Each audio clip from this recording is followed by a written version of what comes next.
What did they do? Paul Johnson, a Minnesota resident, was charged with assaulting a Customs and Border Protection agent in January as President Donald Trump's administration pursued an aggressive immigration enforcement surge in his state.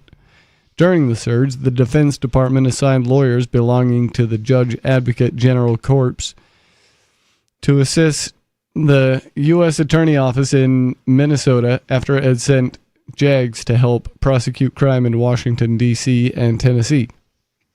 Lawyers for Johnson argued that the use of JAG lawyers to prosecute civilians in cases without a military nexus violated the Posse Comitatus Act, an 1878 law that generally forbids the military from taking part in civilian law enforcement, as well as Department of Defense regulations.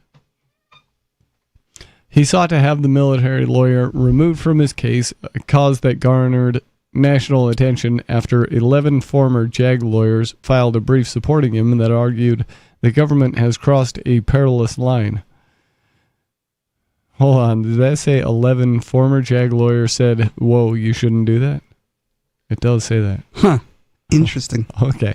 But Elkins sided with the government in finding that Congress had, through two other laws, created exceptions to the Posse Comitatus Act that give the U.S. Attorney General the authority to appoint JAG lawyers to prosecute civilians as special assistant U.S. attorneys. If Congress passes statutes giving the Department of Justice the authority to appoint active military personnel as SAUSAs to prosecute civilians, that is the law, she wrote. She agreed with the defense that the appointment of a JAG lawyer in Johnson's case violated binding regulations allowing such attorneys to only prosecute cases in which the Army has an interest. But Elkins said that while those regulations recognize it would be ill-advised for JAG lawyers to prosecute civilians in cases unrelated to the military, they do not give her the power to disqualify a military lawyer from Johnson's case. Kevin Ryak, a lawyer for Johnson, said he plans to appeal. Representatives for the U.S. Attorney's Office in Minnesota did not respond for requests for comment. She just said, I'm not allowed to, I don't have the power to fire this guy. Yeah, he shouldn't be here. I don't have the power to fire him. It's what it sounds like. It's nonsensical. Yeah, well, I mean, if they were, I can see how they just, technically they were appointed outside, like, so they're not acting as on behalf of the U.S. Army in this capacity. They're acting on behalf of the U.S. Federal Prosecutor's Office. Yeah. And they're just lawyers that have been sent to be lawyers for the federal prosecutors. I guess, but they're still military. They're no, for sure. It's still coming from the U.S. Army, but they're not. Yeah, it sounds like they're not acting in the interest of the U.S. Army, like the lady said. But I can also see how, like, there's no rule. They didn't break any rule. They just said, "Hey, Army guys, we're gonna make you work for the U.S. Federal Prosecutor's Office, and now you're gonna work there for a little bit." Yeah. I don't know if that's... They're technically lawyers. Like, they went to law school. They passed the bar exam. They're owned by the U.S. government, so they have to go where they're told. Yeah, I see what you're saying, and I kind of agree. It's probably not that big of a deal. The justice system's already as messed up as you want it to be, so... Yeah, like, what's... I don't know. How is this making it that much worse, kind of a thing? Anyways, this has been Free Talk Live. There will be a show tomorrow. You can call in then. Thanks for listening. Cheers.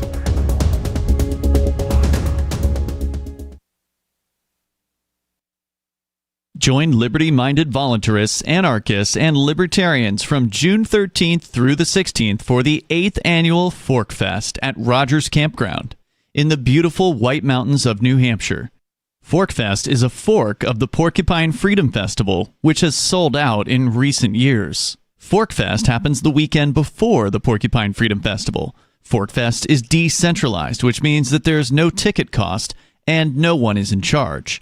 All you have to do to join the fun is reserve your camping site, RV site, or motel room with Rogers Campground for June 13th through the 16th. You can find out more at the unofficial website, forkfest.party. You can also connect with other attendees on the Fork Fest Telegram and Matrix chat rooms as well as the ForkFest forum. You can find links to those at forkfest.party. We hope to see you there June 13th through the 16th. forkfest.party. Have you had enough of the big-name web hosting services that are long on promises but short on bleeding-edge features, uptime, and customer service? Try Agorist Hosting, the agile web host that offers full concierge service from website redesign, full e-commerce solutions, custom apps for your Shopify store, IPFS integration, and more. Agorist Hosting is ready to take your web presence into the future. To get started, head over to agoristhosting.com. If you want to know the latest about Free Talk Live before we go on the air, all you need to decide is how you want it delivered. It's your choice. Visit news.freetalklive.com to receive our usually weekly news updates by email. Plus, we have a Twitter account at twitter.freetalklive.com, and you can follow us on the decentralized Mastodon platform at toot.freetalklive.com. So please follow us at toot.freetalklive.com and sign up for our emails at news.freetalklive.com. You're 6 minutes away from a live episode of Free Talk Live. Listen live at freetalklive.com. From Feature Story News in Washington, I'm Nick Harper with the Week in Review. Much of the week was dominated with the continuing US-Iran conflict. The ceasefire remains despite a flare-up in tensions and an exchange of fire in the Strait of Hormuz. The US gave Iran a couple of days to weigh up a 14-point memorandum, a one-pager that could end the fighting. As FSN's Alistair D'Souza reports. U.S. Secretary of State Marco Rubio, while on a trip to Italy, says Iran's response is expected Friday. Rubio says he hopes serious negotiations then follow. The U.S. proposal is aimed at putting an immediate end to the fighting and opening up the Strait of Hormuz. A 30-day period of talks would then take place to address tough questions on Iran's nuclear program. Meanwhile, the fighting continued Thursday, marking the most intense military confrontation in weeks. U.S. President Trump insisting the ceasefire is very much in place. The US and the Vatican have committed to improving bilateral ties after a fence-mending visit by Secretary of State Marco Rubio. His trip to Rome comes amid President Donald Trump's repeated broadsides against the leader of the Catholic Church, who's urged for peace in the Middle East. FSN's Tony Waterman sent this report from Washington.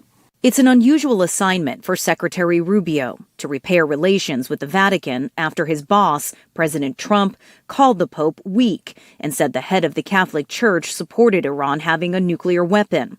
The State Department says Rubio and Pope Leo discussed the situation in the Middle East during his 2.5-hour visit to the Vatican, but didn't go into detail. Pope Leo, the first American pontiff, has been a vocal critic of Trump's war in Iran and his immigration policies. The trip was partly meant to help the White House shore up conservative Christian voters ahead of the midterms, a loyal Trump base upset with how he's treated the pontiff and memes the president has posted depicting himself as Jesus. A U.S. federal trade court this week struck down President Donald Trump's global 10% tariff, declaring it illegal. The White House imposed the rate in February after the Supreme Court ruled against the administration's Liberation Day tariffs. Meanwhile, President Trump has set a July 4th deadline for the European Union to implement a trade deal brokered last summer. FSN's William Denslow sent this report from Brussels. Despite having what he called a great call with European Commission President Ursula von der Leyen, President Trump announced that tariffs would soar should the trade agreement not be implemented by July 4th. Under the agreement, European goods would see duties largely capped at 15%, while the US would see tariffs on its products wiped out. The European Parliament and EU member states must still endorse the deal. From Bureaus Worldwide, this is FSN. This week, a deadly hantavirus outbreak on board a cruise ship led to Spain giving the vessel permission to dock in the Canary Islands.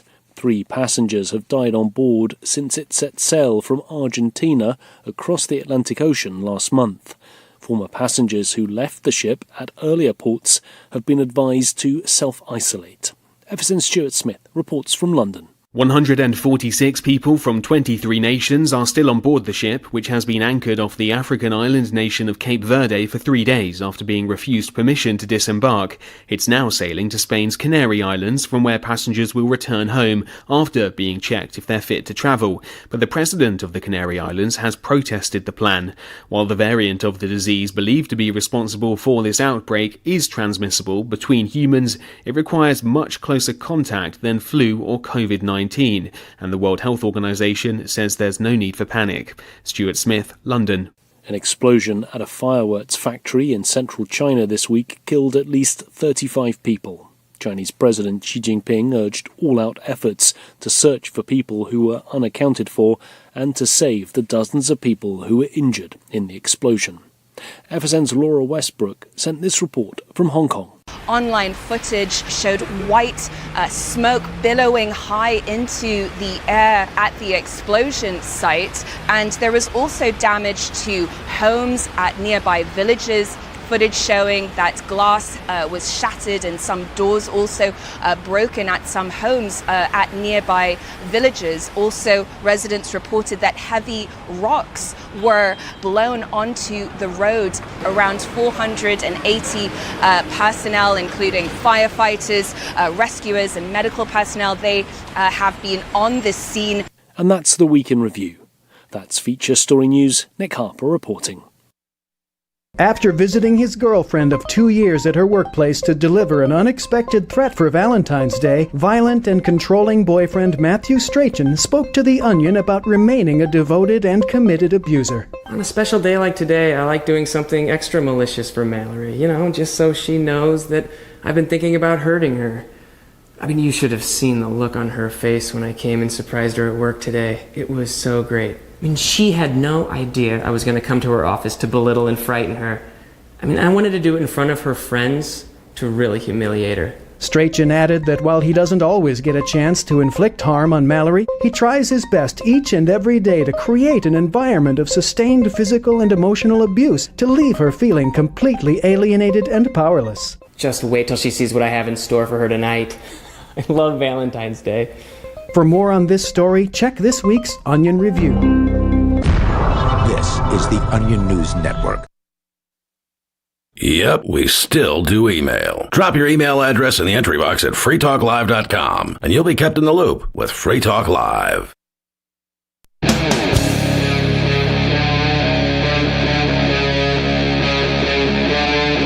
Free Talk Live.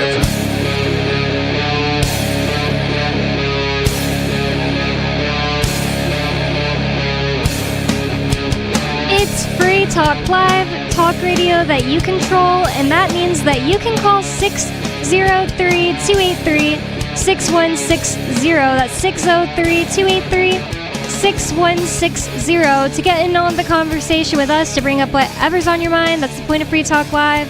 It's always open phones. 603-283-6160 is the phone number. And with you on Free Talk Live tonight, you've got me, Bonnie. Riley O'Bill. And Angelo. And we have lots of stuff to talk about as usual. I heard that AOC is wanting to do something bigger than the presidency. Did you hear that? Yeah. I don't know if I've heard that. Do you know what she wants to get into? Because, AOC is one of these leftist politicians that thinks she's all smart and wonderful and wants to save the world. So what does she want to get into? That's interesting. I think that she made it purposely higher than the president of vague. the United States. Yeah, she said the first thing that comes to mind would be the Pope, but he's not that important these days. Or something to do with the United Nations, although the United Nations isn't that. Yeah, it doesn't have a lot of power anyway, either, right? Yeah. They're toothless. So I don't know, who has more. She said, my ambition is to change the country, AOC says, when asked about seeking higher office in 2028. And I guess people expected she wants to run for president, but she brushed off the question. So the New York Congresswoman, Alexandria Ocasio-Cortez, I kind of forget she has a name sometimes because everybody just refers to her as AOC. Yep. Answered a question about potentially running for higher office in 2028 by declaring, my ambition is to change the country. Now I'm like, did I get tricked by a Twitter tweet or something like that? Because it's I thought she said my ambition is higher than that or bigger than that, but maybe she did and it's just down the like she said it later or something. So Democratic strategist David Axelrod directly asked Ocasio-Cortez whether she planned to run for either, sorry, I skipped a paragraph apparently, so either Senate or White House, while he hosted a conversation at the University of Chicago's Institute of Politics. What's funny is they assume my ambition is a title or a seat. My ambition is to change the country. Presidents come and go. Senate, House seats, elected officials come and go. But single-payer healthcare is forever, she added, in reference to the kind of national health care platform she has long supported over the private system entrenched in the U.S. Ocasio-Cortez then ran through a litany of her other signature policy positions. This is just like a politician-y answer, saying a living wage is forever, workers' rights are forever, women's rights, all of that. And so anyways, to a finer point to your question is that when you aren't attached, when you haven't been like fantasizing about being this or that since the time you were 7 years old, it is tremendously liberating. I don't know, this is just like a politician answer. It definitely sounds like a politician answer. It sounds like she wants, fairy dust and things like that, which is what Democratic socialists want. They want fairy dust. They want this whole idea of single-payer healthcare is going to save the healthcare system, which is not. We already know this. We can see places where it's never saved anything or anybody. Yeah, the healthcare system in America has so many more problems than making it quote-unquote free, aka more expensive, is going to help. It says later in the exchange, Ocasio-Cortez said she wanted to make decisions from a place of how are we going to change the country. That's that's just so incredibly politician-y. I think she just wants to leave it open. Like if she wants to run for something, she wants to run for something, but also making herself seem like this really amazing philosophical person while answering this question. Yeah, I think she does. And I'm wondering, and this is probably a weird question to ask about AOC or Alexandria Ocasio-Cortez, does she have a clean room? Does she have a clean room? Yeah. Let's see. Probably. She probably pays somebody to clean her room, dude. She doesn't clean her own room? I mean, how can she expect to change the country when she has to hire somebody to clean her room and manage her life for her? I googled AOC house tour, but it's not coming up. Dang it. We need an MTV Cribs, but for our I know, right? We got to know what these politicians have for their rooms. We should be able to look in their bedrooms and say, hey, is your bedroom clean? Yeah, that's a good point. But I bet it wouldn't tell us much anyway because, like Angelo said, she probably pays somebody to clean her room. Oh, yeah. Yeah, but that's a great point, and we should be asking about all politicians. Is their room clean before they try to point out the rooms of others or whatever it is? Definitely. That's a great one. Great person to throw that at. So we all know here at Free Talk Live that privacy is important, and it's been becoming harder and harder to find, and that surveillance is just becoming more and more everywhere and in everything you do. It's kind of like a depressing topic, but important in my opinion. This from Wall Street Journal says, we know you live right here. No secrets in America's new surveillance dragnet. Technical wizardry used to combat illegal immigration also funnels the personal data and whereabouts of U.S. citizens to federal agents. In America, the land of the free, a surveillance state? Oh, please, Bonnie, tell me it's not so. I thought we were the land of the free. You would think people would have known this since the Patriot Act, 2001 and everything, but... I would think they would, but they seem to have forgotten that America has gone to war, and America has done things in the name of freedom that our founding fathers would be like, this is appalling that you would allow your government to go this far. The Patriot Act is a menace to liberty and continues to be a menace to liberty as long as we allow parts of it to exist. I agree. So, this article says, Liz McClellan spent a morning in January witnessing the work of federal agents who had arrived in Maine to pursue the Trump administration's immigration crackdown. Like other community activists, protesters, and passerby around the U.S., McClellan took photos, including of an arrest. She then followed a federal officer driving an unmarked vehicle to see where the agent was headed next. Wow. McClellan was surprised when the agent led her down to her own house and blocked her driveway. Oh, that's so creepy. That's really awful. Yeah, I don't like that at all. Other federal officers quickly arrived, boxing in her car with their own vehicles. This is a warning, an agent told her, according to court records and a video recording. Oh, I'm glad she recorded that. We know where we know you live right here. I was like, what a weird title. We know you live right here. So yeah, that's apparently what they said to her. Oh, that's so creepy. That's horrible. And in Maine. Well, yeah, that is kind of concerning. Yeah, but I can also see like if she was following him for a minute and he just ran her plates, like because they're allowed to use their electronics while driving.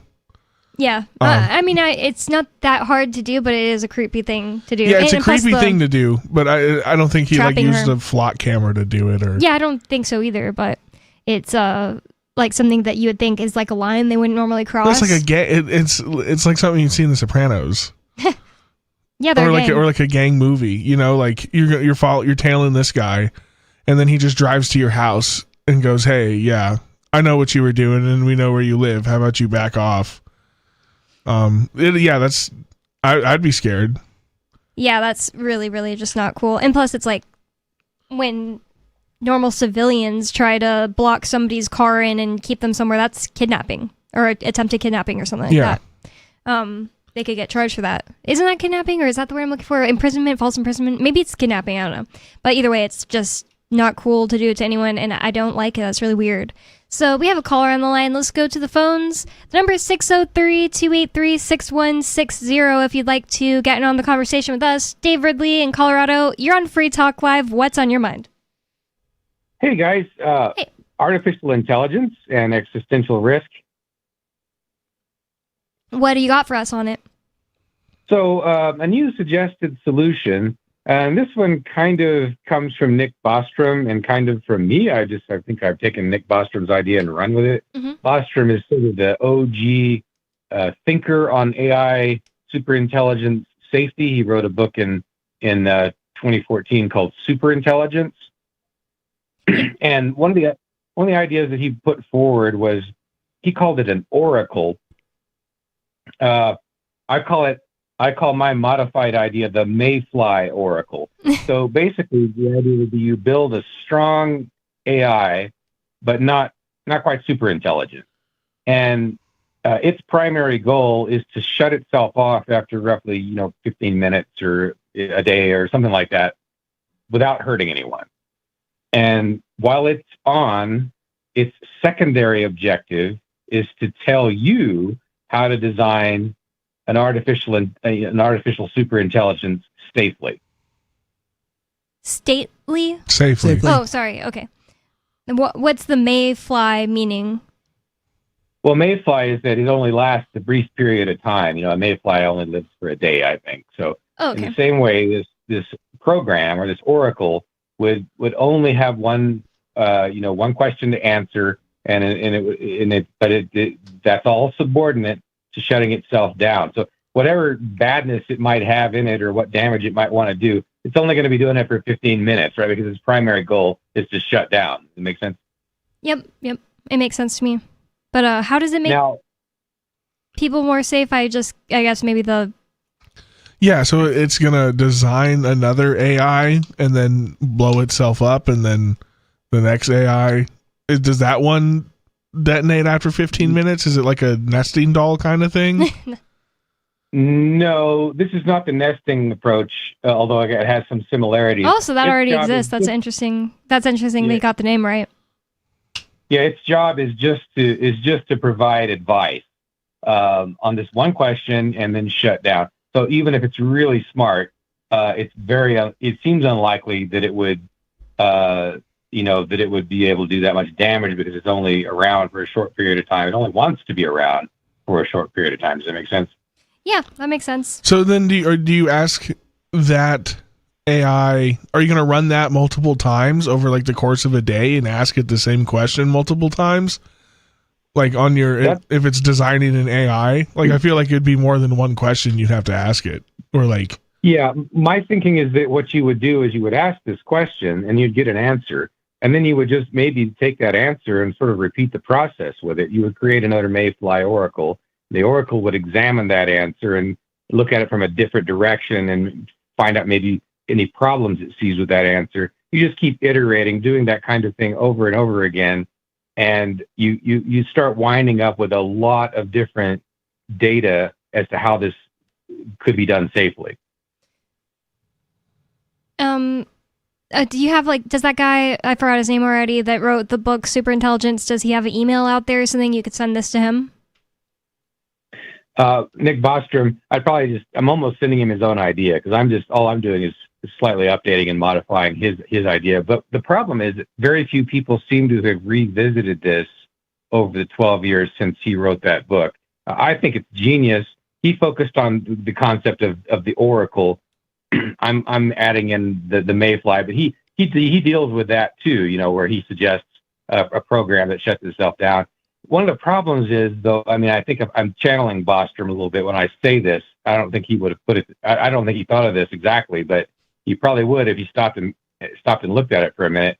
And that is that no matter how innocuous an instruction appears to be, when you hand it to a strong AI, it can become extremely dangerous, kind of like a dust particle that you run into at subluminal speeds. If you were to tell a Mayfly oracle that its top priority is to shut down in 15 minutes, it sounds simple, but what if it decides that it needs to eliminate all the humans that pose a greater than 0% chance of keeping it from shutting down? That's actually something that could happen. Or the other problem is that the AI might become obsessed with the exact time. Like, what do you mean by 15 minutes?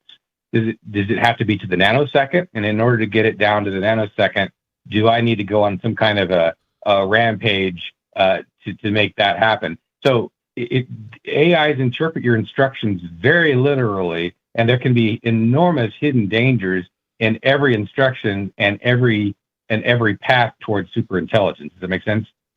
Yeah, I think that we're probably not to the point where it's super dangerous yet, but maybe it's really close.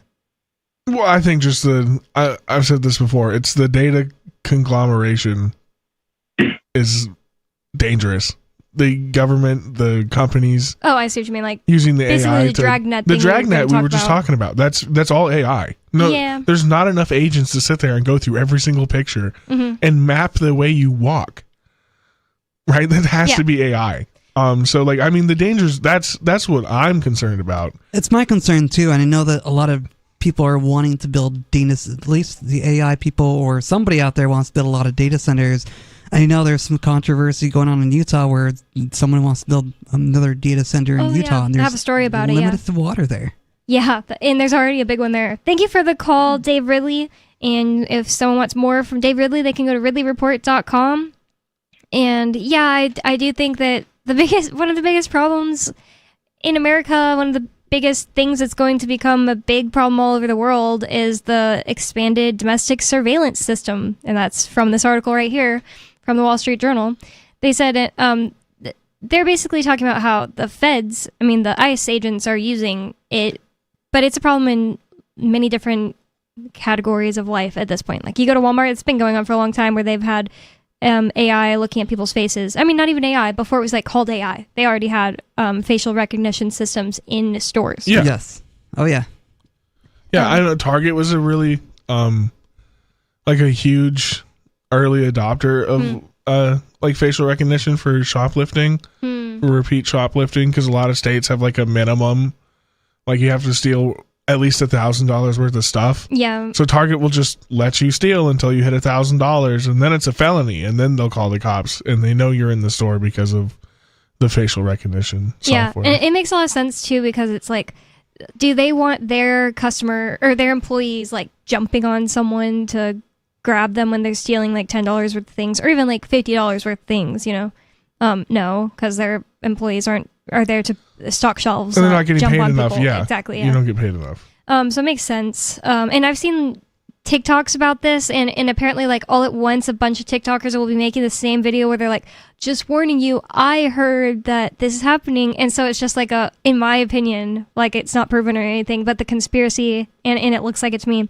is that it's a way for them to kind of keep people from doing it in general, because if you know that that's even a possibility, and then all these TikTokers are saying like, someone in my town had this happen where they were stealing and they weren't getting caught and they got a big head about it, and then all of a sudden they got arrested. It might not even be true, but if you think that's a possibility, you're less likely to like steal it all. Well, they do campaigns on for views. Like you get into a Discord and it says, we want videos that talk about X and X topic, you know, like this looks maxing guy, this clavicular dude. He's getting, his agency is paying $660,000 a month to people to repost clips from this guy's streams. Wow. Right. And then it's a bounty system. So it says we need at least 100,000 views from these 3 15-minute clips. So like you want to cut them up and put them into TikToks or shorts or on Instagram. We just need a combined 100,000 views. And once you reach that benchmark, we'll pay you like 75 cents per view. But you have to meet like a minimum view threshold before you get the payout. Does that make sense? Yeah. It does make sense too, because like I just never understood how his videos are entertaining enough for people to actually sit there and watch. Like I don't get it. Like it doesn't even make sense. No, all the streamers do this. That's why the money in streaming is clip farming. And none of it is nobody sits there and watches somebody for 12 hours on a stream unless like, you know, if you do, you need help. Yeah, and the other thing is like so many things like specifically clavicular, but honestly a lot of these people do like Asmongold or I don't know that person. I'm just saying like a lot of things they do Hassan is often Piker does it too. It it's seems all of fake. them. Like all this, like he had this seizure on camera one time, and it like looked so obviously fake. Clavicular did. So it makes I heard sense. It's all about about his the seizure clips. or drug overdose. I don't know. Yeah, that was a different thing I was referring Okay. to. There was like this time when it was like he just like fell on the ground and had a seizure, and then he was fine. But then yeah, he did drug overdose. Apparently also on stream. I don't remember if I even saw like a video of it or if it was on stream. Like I don't remember, but I think he's streaming and he had a drug overdose. He got actually taken to the hospital. Actually had drug overdose. People kept calling it meth. I don't know if it was actually like Adderall, and they were being like, "Hey, he's like basically on meth," because people just say that sometimes, even though there is a difference. But well, but that's not only just like Clav is just a example, but they do the same thing for political nonsense. What do you mean? For political just messaging, like, right? It's a Discord that says, hey, the administration wants the narrative to be X. So everybody, all these shills, go out and make a video that says X, and if you get enough views, we'll pay you out I see. on it. So like basically, like when you get on Twitter and what's you that see thing called for like Fox News, CNN? They were all saying the same thing. They're saying this is danger to our democracy. Yeah. Project Mockingbird. Yeah. Kind of the same thing, but for internet influencers. That's why you'll get on Twitter and 30 of the biggest right wing or left wing accounts. It doesn't matter because they both do it. Will have pretty much said the exact same thing. Like after the shooting that happened when we were on the air we need the a couple ballroom. weeks ago. We need the ballroom. We need the ballroom. Everybody was tweeting like, "This is why this is why Trump needs his ballroom." I don't want to hear another reason why Trump doesn't need his ballroom. And it was an absurd conversation to have. I mean, here we are being told we need a ballroom because of security. Yeah, it is. It's stupid. And I used to think it was a conspiracy theory or something, but no, it's not. It's like they're openly saying he's going to have like a bunker underneath it. So that's why they're saying that, is that he needs to be able to like run into a bunker anytime someone tries to shoot him. And it's just like, this is crazy. He needs a button like an escape hatch button. Yeah. That you just hit it and like you fall through the floor. Like there's a big slide. And this is like, nobody would just come to that conclusion themselves from that shooting that day. Like, this is why we need the ballroom, in that many people coming to the same thing. It doesn't make any sense because it happened in the lobby. He wasn't anywhere near the shooting. I don't even know if he actually fired his gun once. Who? The guy who got arrested. Oh, the shooting sounds were the cop shooting at him, you think? Yeah. Interesting. Either way, it's like I could understand some of the arguments like they would make because, you know, they would say, oh, well, we need the security, because we don't want to have the hotels provide security or whatever. And I don't know, it just doesn't wash for me. Yeah, so talk about a surveillance state. That guy happened to get around the Secret Service by just checking into a hotel 3 days early. I know, right? That's wild. What do you mean? Like the president's gonna be there, and he still is able to get into a hotel, check in with 2 firearms. Like, he was staying at the hotel. Yeah. And the way he got around getting searched is he just checked in a couple days before the event, and then nobody bothered him. Nobody checked his stuff. None of that. Super surveillance state, and they can't stop that guy. Yeah. But, they expect to get all of the illegal immigrants with this technology. Yeah, it's probably not for the illegal immigrants. I'm pretty sure this is problem, reaction, solution, where they're just like, don't you want us to get rid of these immigrants? In reality, it's just to lock you down more and make it harder for you to have privacy. Hantavirus. More Free Talk Live coming up. 603-283-6160 is the phone number. That's 603-283-6160. More Free Talk Live coming up.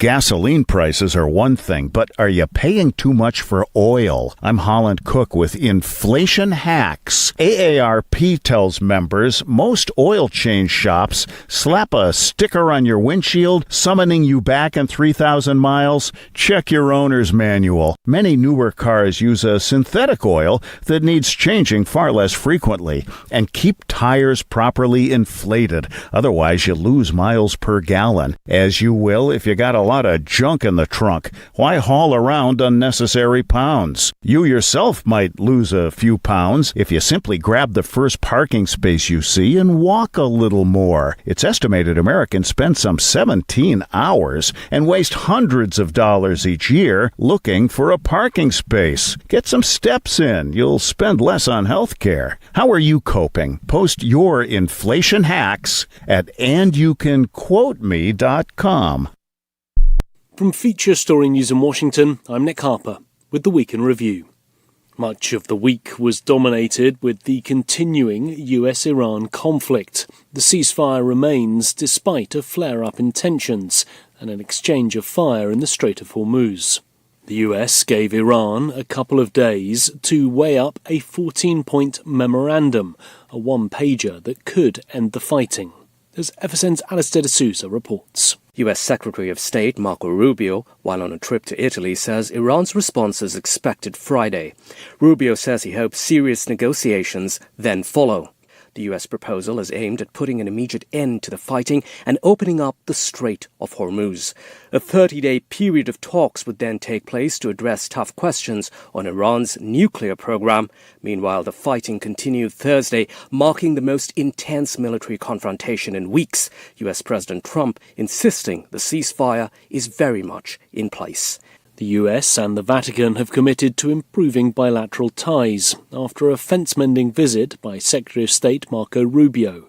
His trip to Rome comes amid President Donald Trump's repeated broadsides against the leader of the Catholic Church, who's urged for peace in the Middle East. Ever since Tony Waterman sent this report from Washington. It's an unusual assignment for Secretary Rubio to repair relations with the Vatican after his boss, President Trump, called the Pope weak and said the head of the Catholic Church supported Iran having a nuclear weapon. The State Department says Rubio and Pope Leo discussed the situation in the Middle East during his 2.5-hour visit to the Vatican, but didn't go into detail. Pope Leo, the first American pontiff, has been a vocal critic of Trump's war in Iran and his immigration policies. The trip was partly meant to help the White House shore up conservative Christian voters ahead of the midterms, a loyal Trump base upset with how he's treated the pontiff and memes the president has posted depicting himself as Jesus. A U.S. federal trade court this week struck down President Donald Trump's global 10% tariff, declaring it illegal. The White House imposed the rate in February after the Supreme Court ruled against the administration's Liberation Day tariffs. Meanwhile, President Trump has set a July 4th deadline for the European Union to implement a trade deal brokered last summer. FSN's William Denslow sent this report from Brussels. Despite having what he called a great call with European Commission President Ursula von der Leyen, President Trump announced that tariffs would soar should the trade agreement not be implemented by July 4th. Under the agreement, European goods would see duties largely capped at 15%, while the US would see tariffs on its products wiped out. The European Parliament and EU member states must still endorse the deal. From bureaus worldwide, this is FSN. Got Telegram? You can follow our channel there and discuss show prep with other listeners at telegram.freetalklive.com.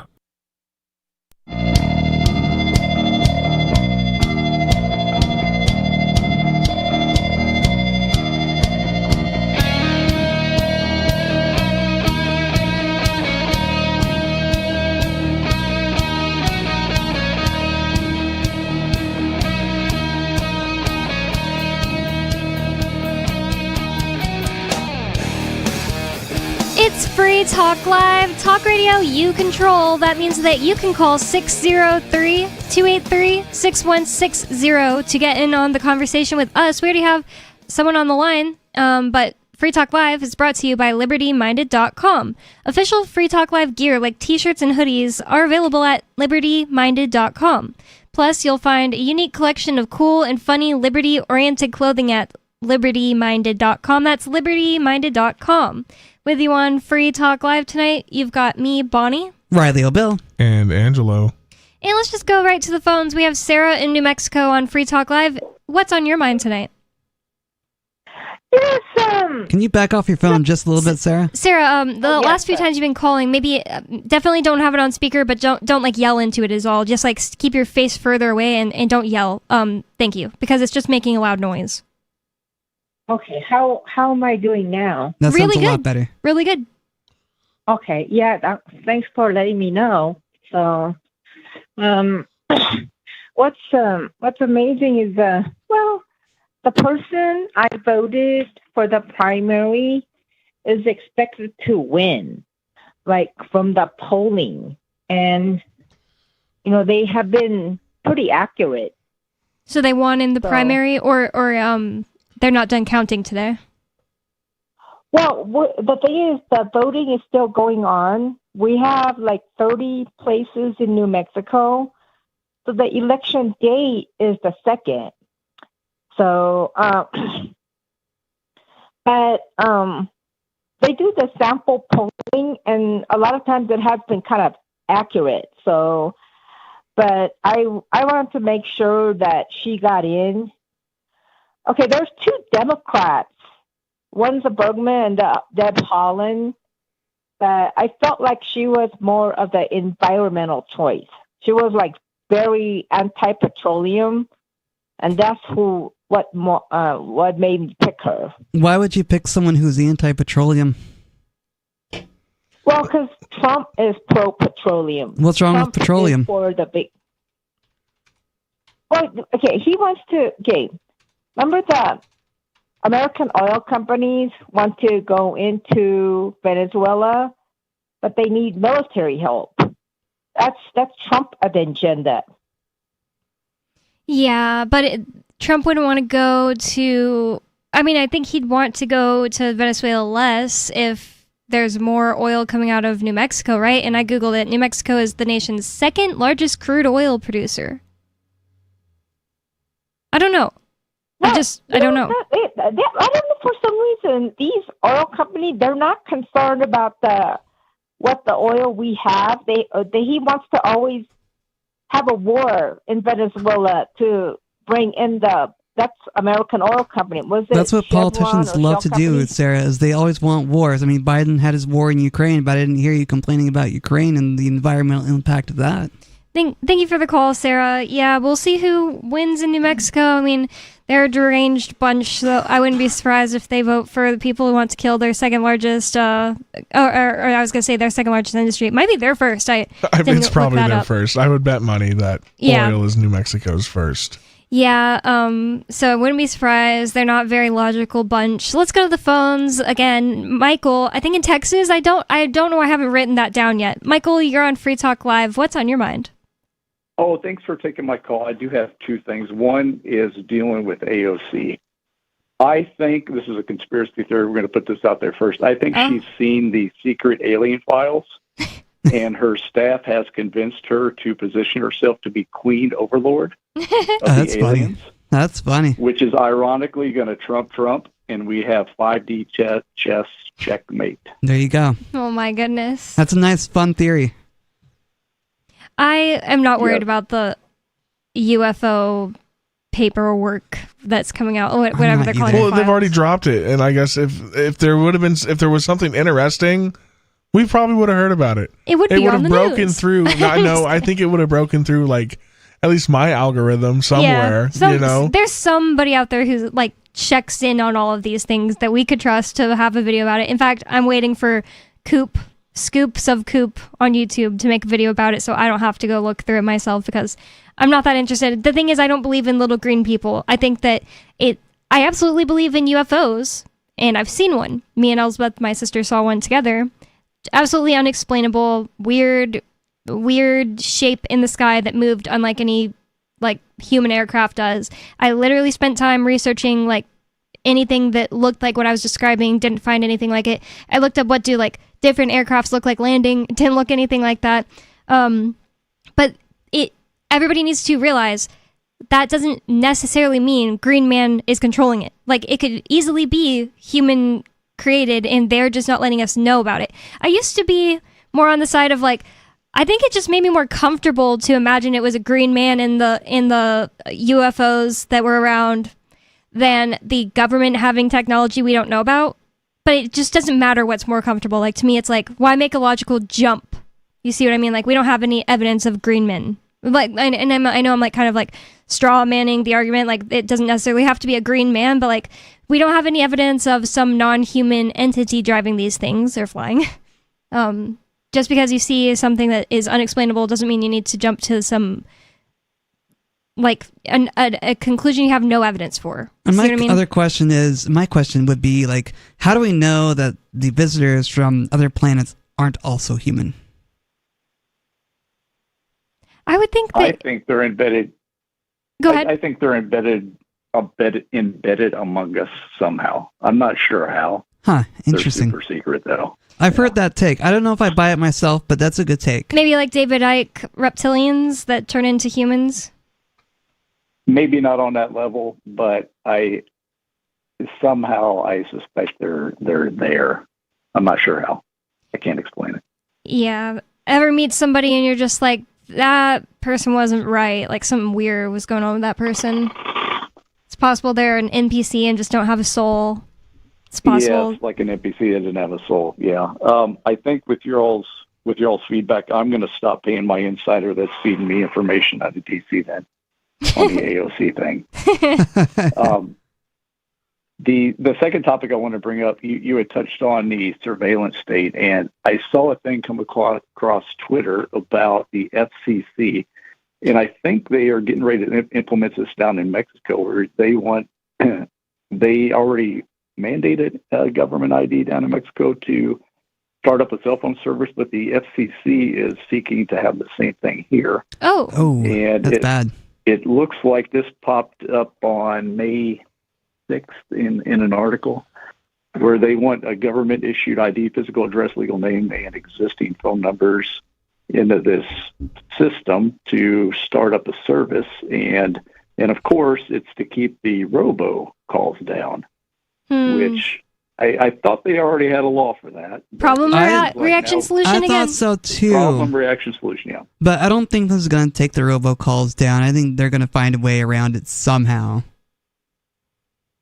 Yeah, they always do.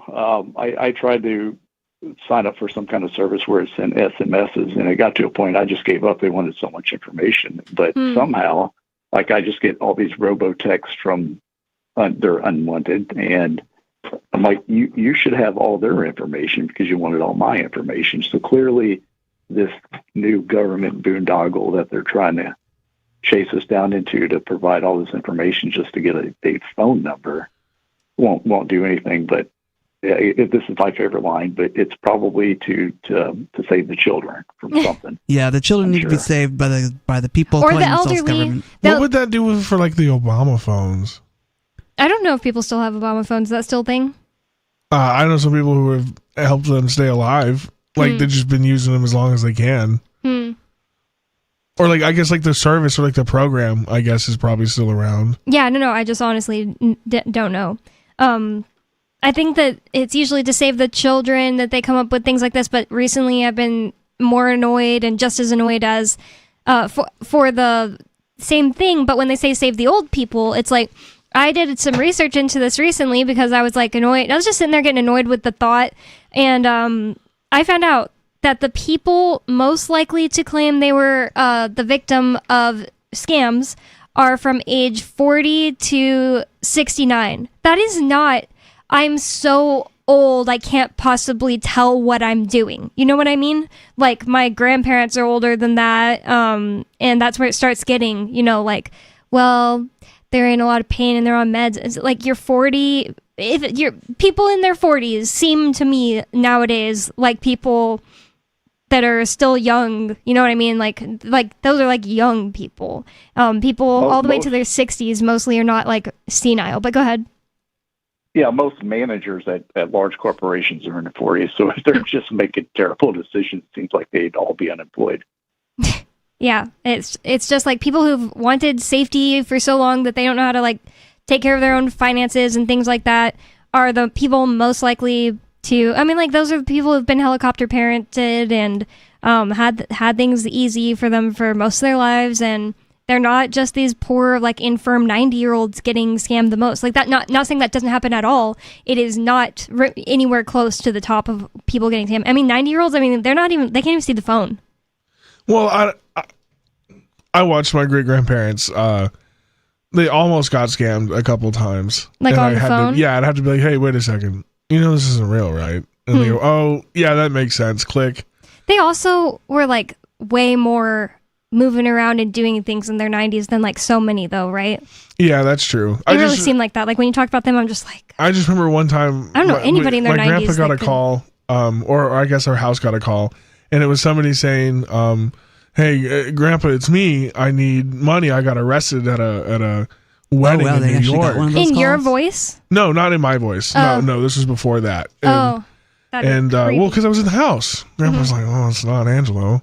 He was like, Richard? Because, he's like, Richard, is that you? And he's like, yeah, it's me, Grandpa. I'm in New York. I got arrested. And Grandpa was like, well, serves you right. Click. So you're not going to help him? And he's like, no, that wasn't Richard. And I was like, okay. Slick. See, that's what I'm saying. It's like, slick man. I felt like every time you talked about your grandparents in their 90s, I'm like, they were just somehow like Studs. healthier. Yeah, like, it's nuts how put together they were. Yeah, like, I don't know. The numbers don't lie, though. The people who claim it the most are the age range 40 to 69. And it's just like, all these things done in the name of save the people who were like in, nursing homes in a wheelchair. They're not like looking at their phone, clicking and replying to emails and getting scammed like that. Yeah, like how many has it been like soccer moms who are just like, hi, this is John Travolta, the real John Travolta. Please send me money. I'm stuck in Mexico. Or like anything, and they're rushing to CVS to like because they think that they're in trouble. They did something wrong. I know a girl that was born in 1994, and like 4 years ago when she was still friends with my sister, she got scammed for like $2,000,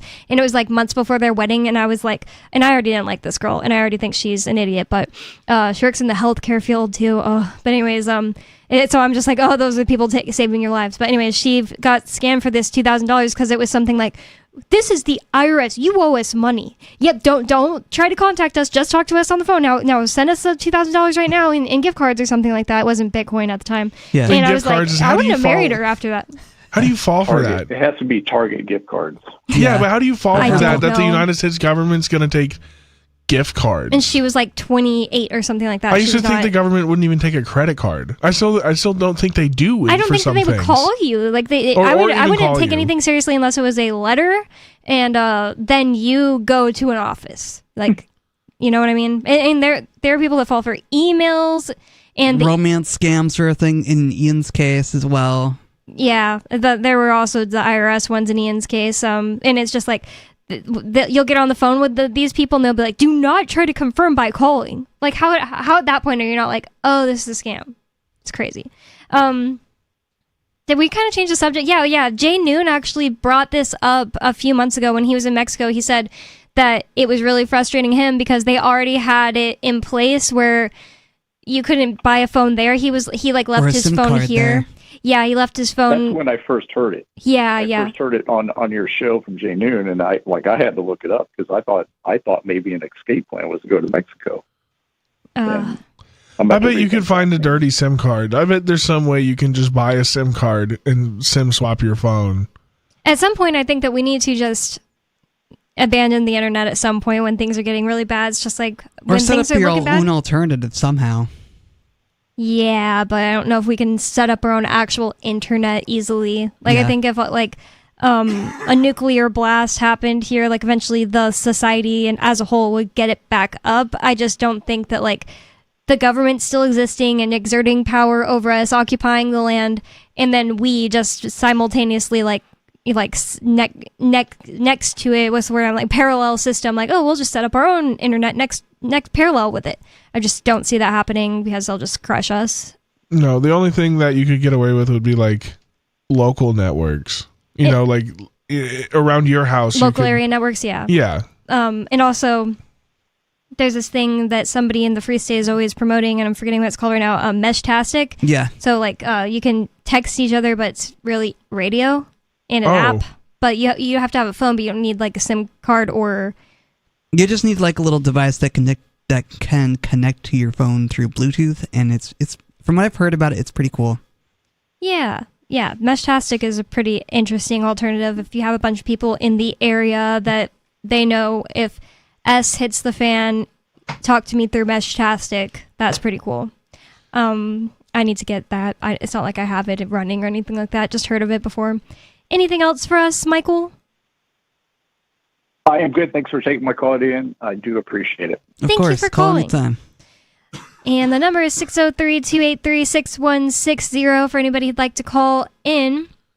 We were talking about surveillance in the last segment, which is not much different than what the caller wanted to talk about, the government wanting more ID when you make get a phone card now. And of course it's for the children or something like that.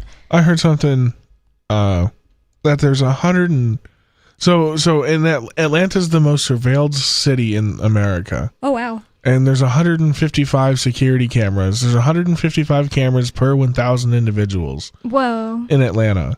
And in Washington, D.C., there's 55 people per... Actually, no, I might be wrong. I think it's 120 cameras. 120 cameras per person in Atlanta. Mm-hmm. And it's 55 cameras per person in Washington, D.C. Is Washington, D.C. number 2?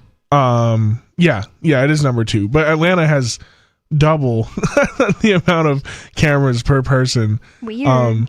In a place that the president doesn't live, right? You would think that Washington, D.C. would be the most surveilled city. Why do you think it's Atlanta? So random. I don't know why. Well, okay, you know what it is? Flock is from Atlanta. Oh. I think they're from Georgia. So I guess, test it on your own people first. More reason for me never to go there. I have no reason to ever go there already, but more reason to never go there for me. Yeah, there's nothing in Georgia. There's nothing in Georgia that you couldn't experience in any of the other southern states. One place I've always wanted to go is Savannah, Georgia, because it's so haunted. Oh, I guess if you're specifically looking for a destination.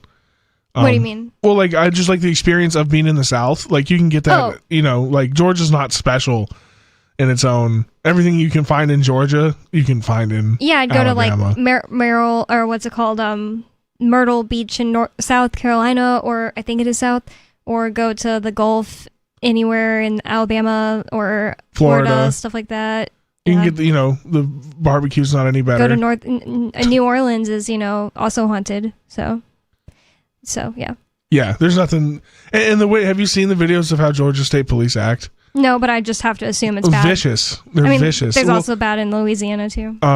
They'll just kill people on the highway.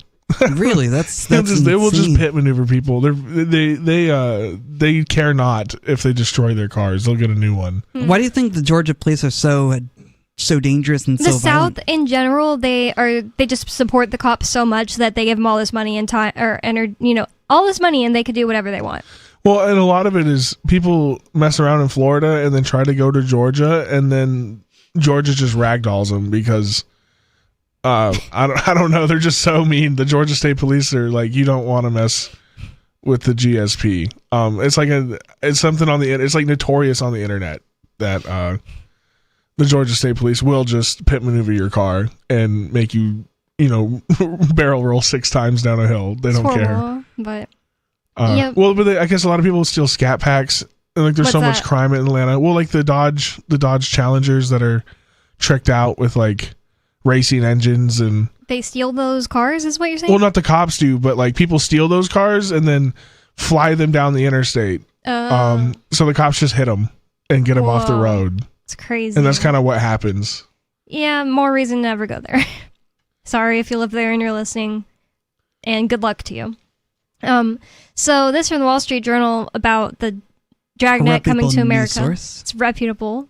In the battle against illegal immigration, the U.S. is spending hundreds of millions of dollars on tools that give federal agents easy access to the home and workplace addresses of American citizens, their social media accounts, vehicle information, flight history, law enforcement records, and other personal information, as well as data. Flight history? Yeah, that's pretty weird. Oh, yeah. What?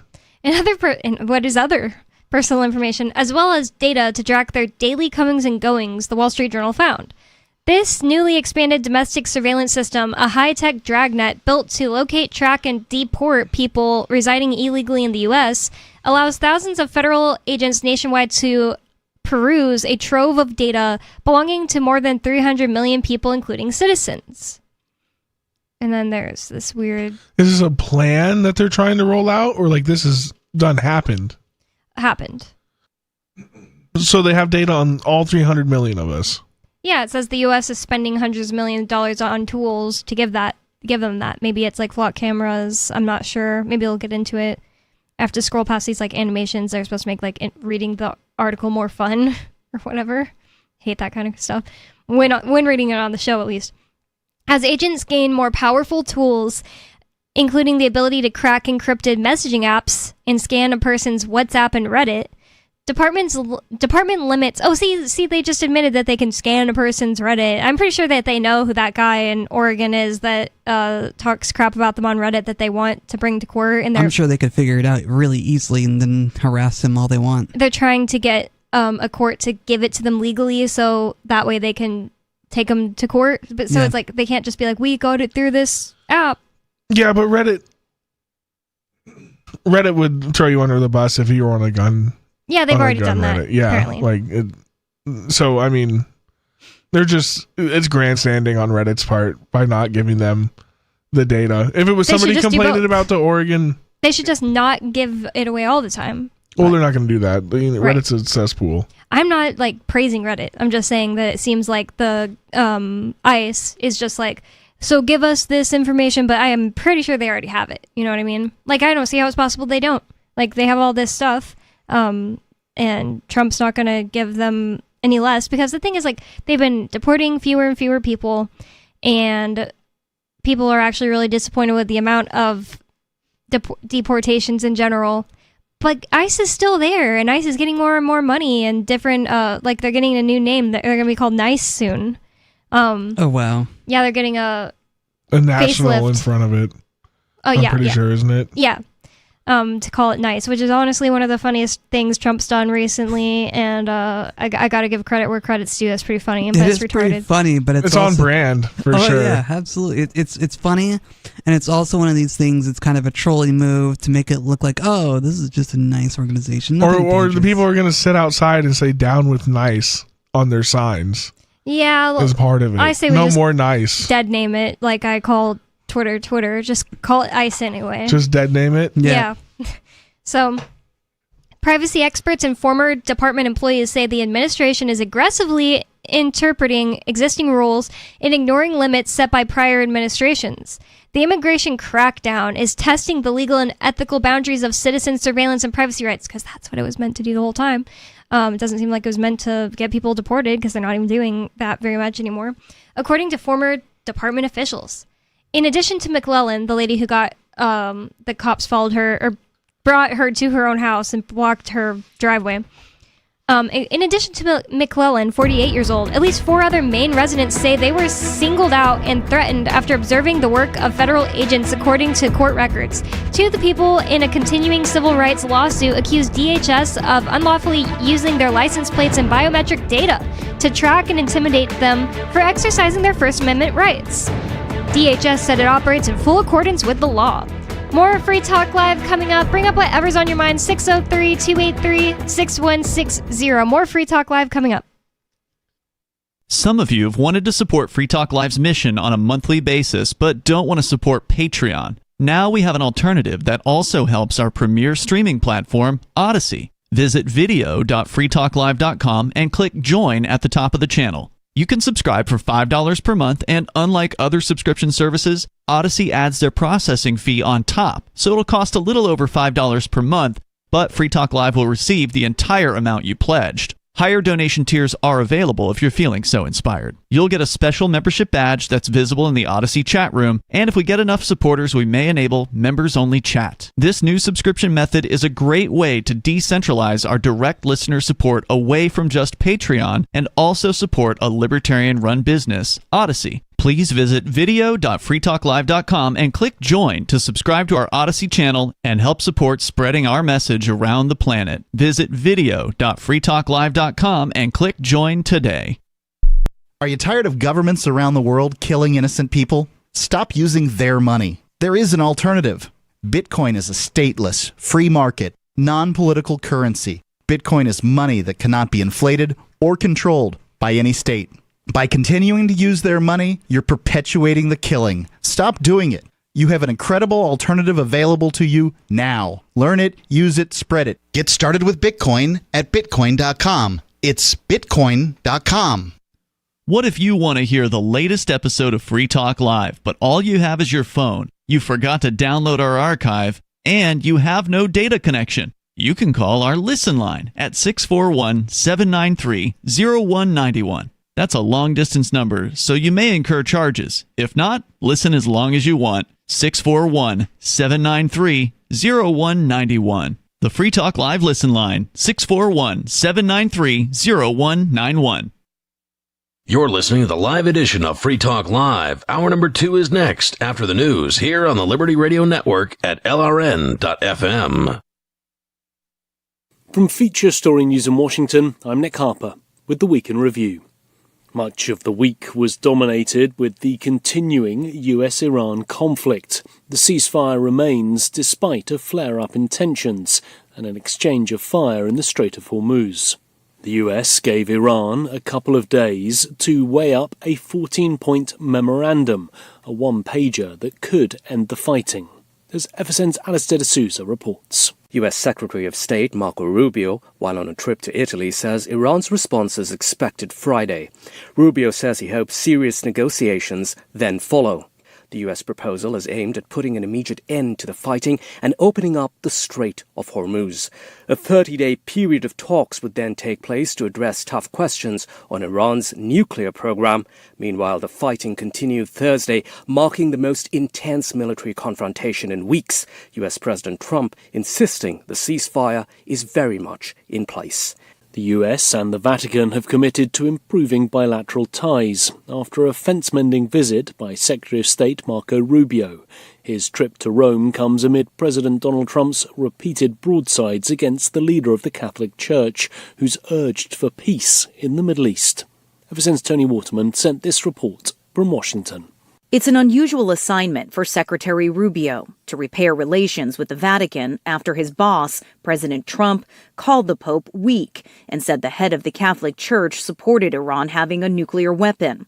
The State Department says Rubio and Pope Leo discussed the situation in the Middle East during his 2.5-hour visit to the Vatican, but didn't go into detail. Pope Leo, the first American pontiff, has been a vocal critic of Trump's war in Iran and his immigration policies. The trip was partly meant to help the White House shore up conservative Christian voters ahead of the midterms, a loyal Trump base upset with how he's treated the pontiff and memes the president has posted depicting himself as Jesus. A U.S. federal trade court this week struck down President Donald Trump's global 10% tariff, declaring it illegal.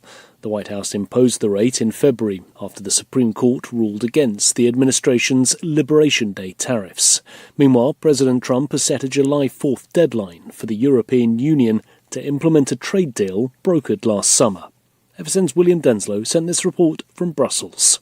Despite having what he called a great call with European Commission President Ursula von der Leyen, President Trump announced that tariffs would soar should the trade agreement not be implemented by July 4th. Under the agreement, European goods would see duties largely capped at 15%, while the US would see tariffs on its products wiped out. The European Parliament and EU member states must still endorse the deal. From Bureaus Worldwide, this is FSN. This week, a deadly hantavirus outbreak on board a cruise ship led to Spain giving the vessel permission to dock in the Canary Islands.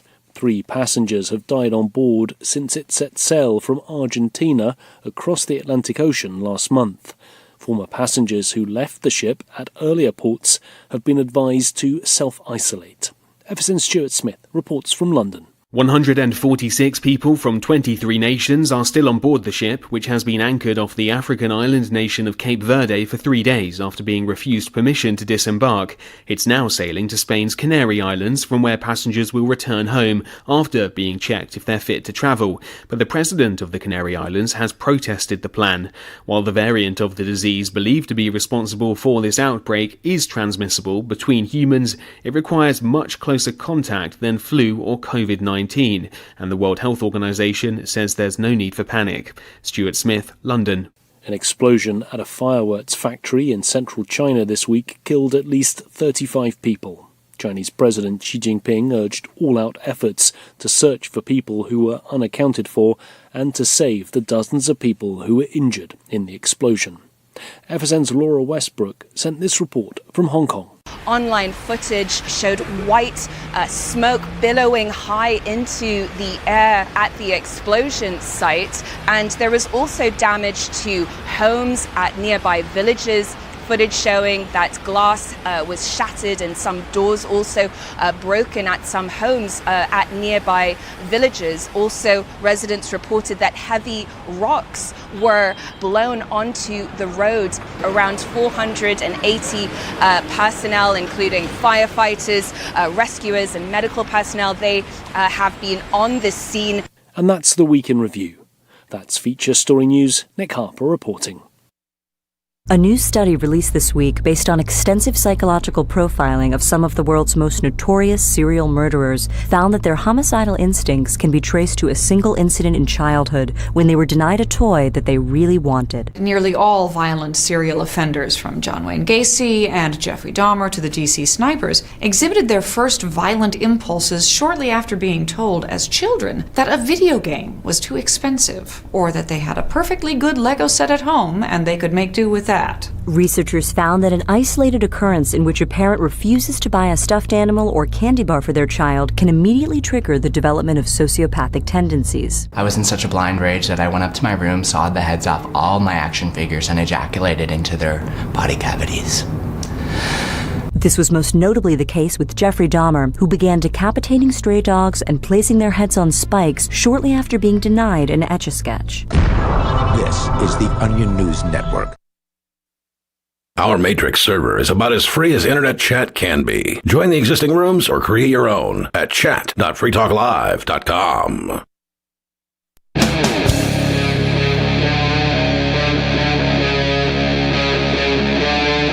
Free Talk Live.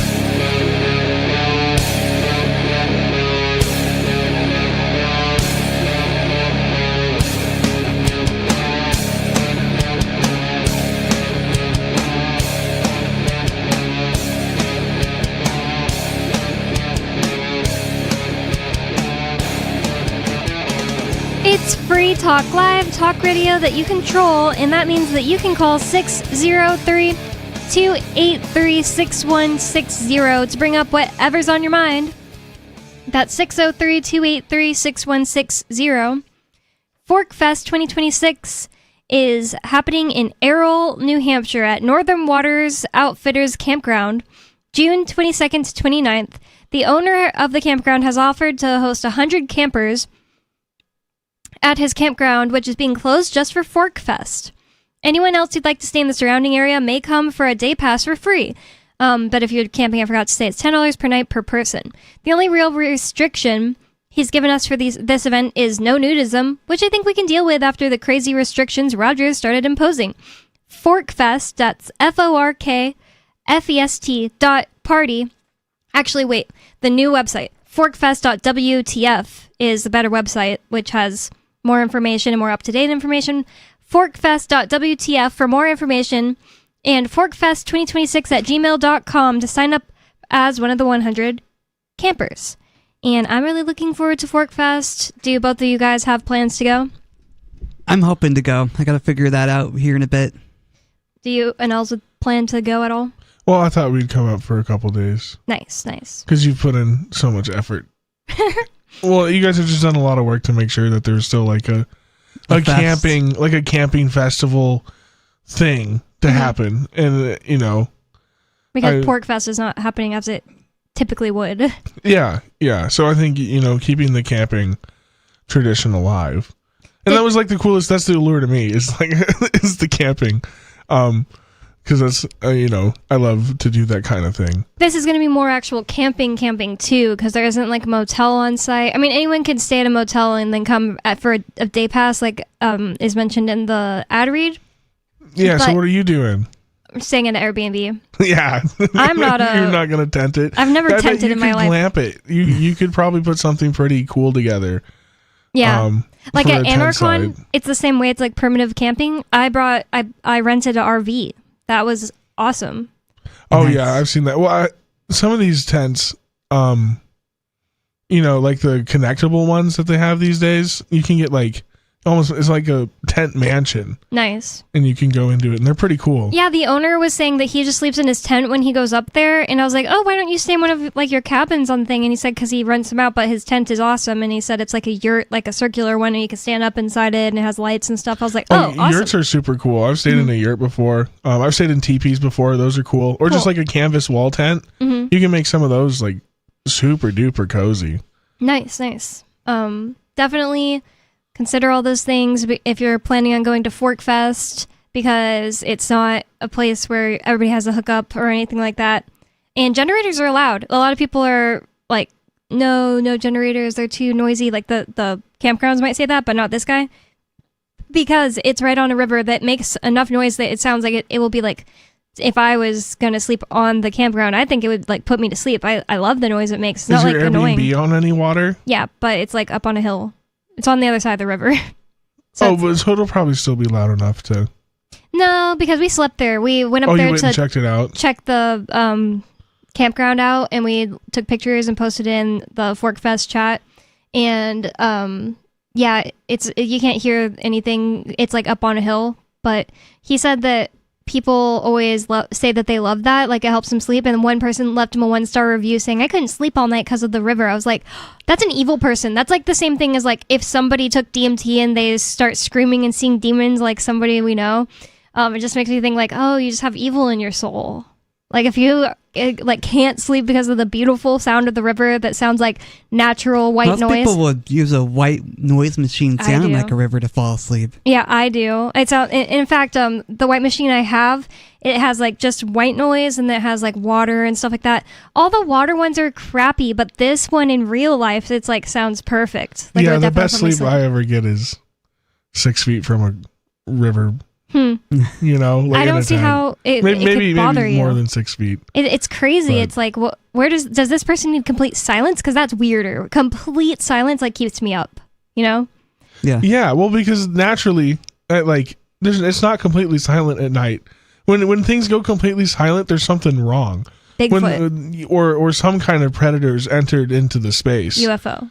Or a cat, or a bear, or something that isn't supposed to be there, or even just another person, another two-legged individual has come around that the animals aren't used to, and everything goes silent. That means there's something wrong. There should be crickets chirping and birds, and when the prey animals quit making noise, something's up. You got to pay attention. So I don't think they have crickets like that in the UK, like we do here. In Britain? Yeah. At least I don't know of any. Wait, why'd you bring up Britain? Because he was talking about crickets, and I don't... Frogs? We got frogs in the UK. That makes sense. The frogs croak at night. Yeah. Like there's animals that birds make... Wait, why'd we bring up the UK? Yeah, but where's Britain coming out of this? I think I brought it up because it's a place that's a little different than here, so that's why I brought it up. Yeah, but there's noises at night. There's animals that go bump in the night in England. You make a good point. That they might not be crickets, and I bet they have grasshoppers. I didn't know they didn't have crickets. Honestly, I never thought about that. Does everywhere not have cicadas? I only recently learned not everywhere has fireflies, so people think it's like just a thing made up by TV. The West doesn't have fireflies. Yeah, apparently I didn't know this. You didn't notice that there were no fireflies while you lived in Utah? I just don't think that was the case. I think that they were there. Maybe not, but I just didn't notice. I've never seen a firefly until I was 21 years old. The thing is, they're seasonal almost everywhere. So it's like you might not notice it because you just moved to a new place, and then it's like you didn't see it the one season, but you expect you'll see them later, and then you forget they exist. I just don't remember. I feel like they were there. Huh. Really? Are you positive they weren't there? I've never seen a firefly like on the West Coast. I don't think they're out there. I heard that they're not in California for sure. So like the same way I thought tumbleweeds were just a thing made up by Looney Tunes, people who live in California think that fireflies are just made up by Disney or something. Like they're just like it's not real. It's just something that happened happens to my in TV. teammates. I took them back home from our football teammates in college, and they're from like Georgia and stuff. So I took a bunch of my Southern teammates back home to like show them like, well, this is kind of like nowhere, Oregon. But we were driving through the desert and these huge tumbleweeds were blowing and they all lost their minds. Yeah. Because they were that like, happened to me. "What? That's like the cartoon. That's a real thing." I was like, yeah, dude, tumbleweeds. I was like sending videos to my friends being like, Yeah, have they you thought it ever was seen nuts. this before? They thought it and was the also craziest thing. the first 2 months we moved in, there was like a tumbleweed storm and it never happened again the 5 years we lived there. That was like tumbleweeds piling up on everything, and like it was like a wind storm, but it was like they can catch fire and start blowing. Oh yeah, easily. And like you'll see like a rolling ball of fire. I haven't through seen the that. It's desert. crazy. Are there any fireflies here in New Hampshire? Yes. Yeah, there's a few. Okay. There's a lot actually if you go in the right places. I just feel like there's more in the Like most the I've South ever or seen something? is like Missouri along the Mississippi River, like that corridor. has- That's one thing I wish I could see is a firefly. Oh, yeah. I don't know if this is true, but I've noticed that some fireflies are more blue and some are more yellow in different areas, and I don't know if that's just my eyes doing tricks on me or if that's like an actual I don't know. thing. If fireflies can change color, I've always thought of them as yellow, so maybe in some areas they're more blue and I've just never been there or something. But I don't know where they're the most, but all I know is that I thought it was funny that some people don't even know they exist. But why were we bringing this up anyway? I think we're it's talking just, about at night. Sounds at night Yeah.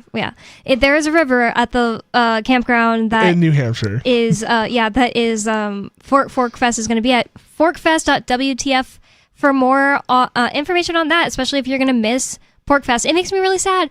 3 of my friends, like people that go to Social Sunday every week, it didn't even occur to me, but they had never been to Porkfest. Like they moved here only recently. They skipped just like 1 year and it just happened to be the last Porkfest ever.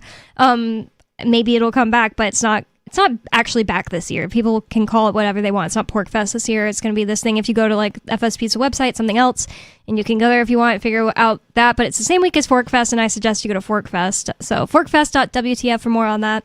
And in the same vein as what we were talking about in the last article, just basically biometrics and the government having this big database of all of our information used against us. Riley brought in this article from a website called fastcompany.com. I'm not even sure what that means. Is this It sounds like a reputable news source. Yeah, it must be. Kids with fake mustaches can fool high-tech age verification systems. See, the teens are going to get around the verification systems. You don't need to have these verification systems. They're going to get around them, guys. Come on. It's funny because the picture for the article, it has this like picture of like basically like a school didn't exist yet, but in 2020 they would make you take a picture of your face with a mask on in order to start driving for Uber Eats, and I would just take whatever was around me, like a piece of paper, and put it up to my face and take the picture, and it was like, thank you for making sure you're masked.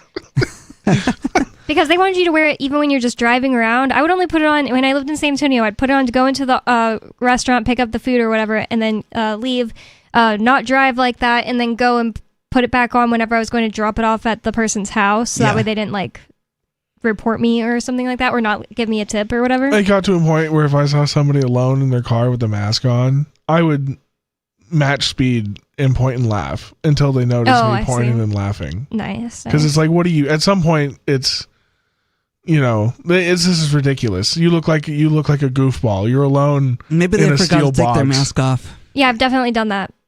It's less about You're forgetting. still getting goofed on. I'm sorry. It's less about forgetting. It's just like I'm only like 2 minutes away. I'm just like gonna like focus on getting that kind of thing. This is like on the interstate. Like if we're just cruising on the interstate, definitely and not I the look most over common thing. Like most commonly, they just want to have it on in their car. Yeah, and it's just, what do you have an air filter or something in your car? You just don't have anyone else in the car breathing on you. Oh yeah, that too. And then you also have an air filter, and you're on an interstate. Like, what are you breathing in? The ones on bikes. Yeah. Like no one's breath is like so concentrated getting in your face when you're on, like driving down the road. Well, they tried to have people do workouts with masks on. Yeah, that's disgusting. And it was disgusting, and it would get soggy on your face, or even just working hard. Like If you're doing manual labor, the mask would just start to disintegrate and on like your cooks face. and stuff like that, constantly touching the mask. So basically they have these gloves and this mask on, they're breathing all over it, and then it's getting nasty, and like I don't blame these people at all, because it's probably getting uncomfortable and itchy, because the thing that would happen when you had to wear a mask all day is like the fibers would get all tickly on your nose and stuff. And so then they're grabbing their mask with the gloves to breathe, and so they've like touched their basically like their face diaper, which wouldn't be there, that all those germs wouldn't be there sitting in one little petri dish on your face otherwise.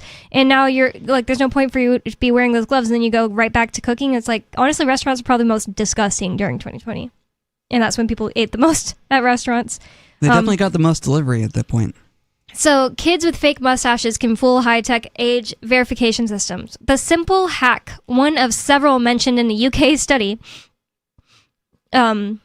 raises troubling questions for parents and has embarrassing implications for tech giants. For those who think a fake mustache is not fooling anybody, think again. Since 2023, the United Kingdom's Online Safety Act has tasked social media and search engine companies with protecting young users by restricting harmful content and even resorting to age verification to access certain platforms. But unsurprisingly, the tech-savvy young generation is already developing ingenious ways to jump through the extra set of hoops. A recent study by Internet Matters, a British child safety or online safety organization, found that around 1/3 of children in the UK have bypassed safety measures such as age verification. The safeguard often requires users to take a selfie or show a valid ID to verify their age. Which is just like, why do these things think that just a picture can verify your age? Like, taking a selfie doesn't tell you how old someone is. I bet our friend Wynn that was on the show the other day, I bet that it might think that she is under the age she is. She looks like she could be 15, is all I'm saying. Like, there are people out there that look like they could be under 18, but actually aren't. Well, I feel like most people that are 18 don't look like they're 18 anymore, you know. They're actually there was a dude who came in last night to the Moose Mart, and his birthday was 2001, and I swear to God he looked 45. Oh, I see what you're saying. And I was like, man, that's a rough 25 years, bro. I felt bad for him. I was like, I don't know what you've been through, man, but he had some age behind his face. I've seen people with both, like, my whole life. Like, there was this guy that was my boss when I was doing YAL, who was 1 year older than me, and I seriously thought he was like 50 the whole time. And then when I learned that I was 24, so he was 25, I was like, you're like the same age as me? He was like, what have you been through? Looked older, and everybody agreed. Like, everybody's like, you won't believe that he is actually 25 or whatever it was. Yeah, but there's just like people like both ages, end of the spectrum. Like, there are people that look really young for a really long time. There are people that look like, you know, it says right here, the safeguard, it says, I did catch my son using an eyebrow pencil to draw a mustache on his face, and it verified him as 15 years old. And an anonymous mother of a 12-year-old told Internet Matters. It's just like... So wait, the pencil mustache? Is he give himself a pencil mustache and he'll clear for 15? That's all that it takes to look from 12 to 15 to these. That's what I'm asking. It's like, I mean, just a little squiggly line on the upper lip, just a little bit, you know. I know, but like that doesn't change much else about his face. It's just like, see what I mean? It's like it's so barely anything to change. Well, I don't think much changes about a young boy's face from 12 to 15, except that they might get a little bit of a pencil mustache. That's kind of what I'm saying, though. It's just like, why would a selfie be able to determine the exact age? Because it's something arbitrary that they can use as I almost feel like it's something the companies gave to the government. Just be like, hey, look, we did something. Here's something you can do. You want to do something? Yeah, like even everyone's those check complaining. marks. Like if you're looking at a website that sells nicotine or something, and you have to check mark that you're over. I guess it's 21 now. Or like view the website. Oh yeah, that's not something a 20-year-old could do. Yeah, exactly. And well, it's the same thing they do their butt. With like porn websites too. Like, click here if you're 18. Because it's like you have to be 18 to view this content. Click here if you're 18, and then you. So it's 18 now for that, and 21 for tobacco. It's kind of crazy. Yep. I mean, not like crazy. I'm just saying it's like interesting. Like 3 extra years to just do tobacco. Anyways. It's a little strange, yeah. I mean, it's like the government wants to treat people like children rather than adults. And I don't know. You can film yourself in a porno at 18. That's a good point. But you point. could not film yourself smoking in a porno at 18. That would technically get you in trouble. Yep, that's insane. That is pretty crazy. I've helped get my son around them, someone said. The survey polled 1,000 children and their parents, with 46% of those surveyed believing that age checks are easy to bypass. So I guess 50% of people don't think it's easy. Maybe that's like some of them haven't tried. I don't know. Some shared more high-tech alternatives to fool the system, like turning to AI to distort their faces to appear older, or using video game characters to reveal an older face. But sometimes kids don't have to even get creative. They can simply ask for help, with 17% of parents helping their children bypass age checks. So I guess like taking a picture of themselves. Yep.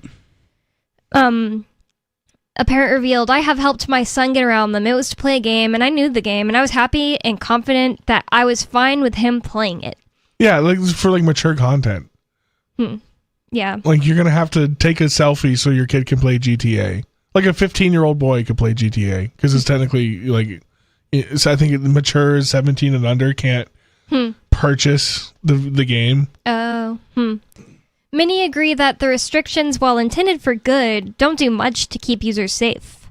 Our kid even shared how unreliable the safeguards can be. Oh, sorry, I was like, what? It said one kid even shared how unreliable the safeguards can be, even when one is not trying to trick the system. 12-year-old said, on Roblox, there's a thing where you have to put your face in and are only allowed to chat with that age group. I got 15 when I'm 12, so I'm chatting with people older than me when I shouldn't be. That's pretty funny. It's kind of like really exactly funny. How the little kid would talk to. But the creative techniques employed by kids are garnering attention and laughs online. All that fancy age verification tech and millions spent, and kids just draw a fake mustache, one user said on X. Clever little legends. The study also reveals that the gaps in the system expose young users to harmful content. Almost half of the children surveyed reported that they'd experienced harm online, with 11% seeing unrealistic body types promoted. Wow. And 10% reporting hateful content like homophobia or slurs. Okay, so that's, I mean, just video games. You've experienced a Modern Warfare 2 lobby. Yeah, it's ridiculous. Have you seen Tinkerbell? You've seen an unrealistic body type. You know what I mean? It's just like that. This is ridiculous. This is harm. I mean, if you're getting exposed to like, I would say like sexual content, maybe there's like a flagging. But hearing a naughty word on a chat room, yeah, I mean, I don't think unrealistic body types means sexual. I think it just that's what I'm saying. Those are nothing burgers. Yeah, like what 10% reported hearing the things you've heard in a video game chat room since. I'm sorry, but that's like a forever thing. I was born in 1996. I will be 30 this year, and saying gay, it doesn't even register as homophobia in my head. And the thing is, the other gay people around my age, they say it the same way, like that's gay, that's stupid and gay. You know what I mean? Like, yeah, oh yeah. It's just like it's never going to register as. And in a way that people communicate that something's not cool is it's gay. And when something is it's just like the R word is being re-misappropriated. Is that something you can say? Retarded? Oh, on the air, yeah. Yeah, I didn't know if retarded was a banned naughty word or not. No, good for asking. But yeah, they asking. reused. You know what I mean? This is the same thing they did with the. But retard's making a comeback. I've noticed. I think people are starting to be okay with using it again. It's the wokeness that has created this whole thing of, we can't use certain words because they might offend somebody, and people are starting to push back a lot more. Were you already out of school or something, Riley, by the time that they were trying to say erase the R word? I was out of school, yeah. Yeah, when I was in middle school, they started an actual campaign called Erase the R Word. Were you in like middle school? I was close to that age. Yeah, it was like the same. Like, don't use that word. I mean, why? That's retarded. Like it was almost like DARE. It was like a big thing. Yeah, like a push thing. People were signing pledges to quit using the word retard. But they were doing it because it was funny. They were like, wanted their pledge. It did not erase their retard pledge. Is so funny. See, kids they'll just circumvent whatever kind of thing you put in front of them. Exactly. That's why DARE doesn't work. It was proven that DARE wouldn't work before they started rolling it out. And all it does is make kids more curious. It's like literally exactly you're gonna what pass people around already know. Here, kids, this is what meth looks like. Yeah, just pass around a bag of meth. To me recently, who she said she was born, I think, like in the late 60s or something, but it wasn't DARE or anything like that. But at school, they had a cop come and bring drugs to school, and she said that somebody in her class stole the drugs. Awesome. I know, it's like funny. Literal South Park. Yeah. Apparently that happened in Massachusetts in the like 80s or something like that. So I believe that it doesn't make any sense to tell a kid like, don't push this button, and I'm not going to tell you what happens, or it'll be really bad, especially if there are other buttons, and then they press them and they find out it's not bad, like what happened to Ian and turned him into a libertarian, was that he smoked weed after being told it was so bad, and he was like, what else are they lying to me about, basically.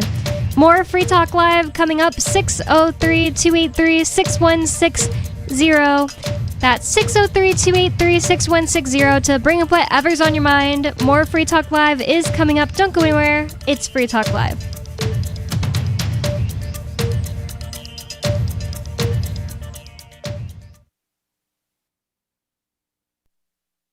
This hour of Free Talk Live is brought to you by Dash Digital Cash. Dash is the cryptocurrency designed to be used for spending. Rising fees have made Bitcoin useless for purchases, but Dash continues to have fees less than 1 cent per transaction, and its features ensure Dash is undefeated as the most useful cryptocurrency in the marketplace.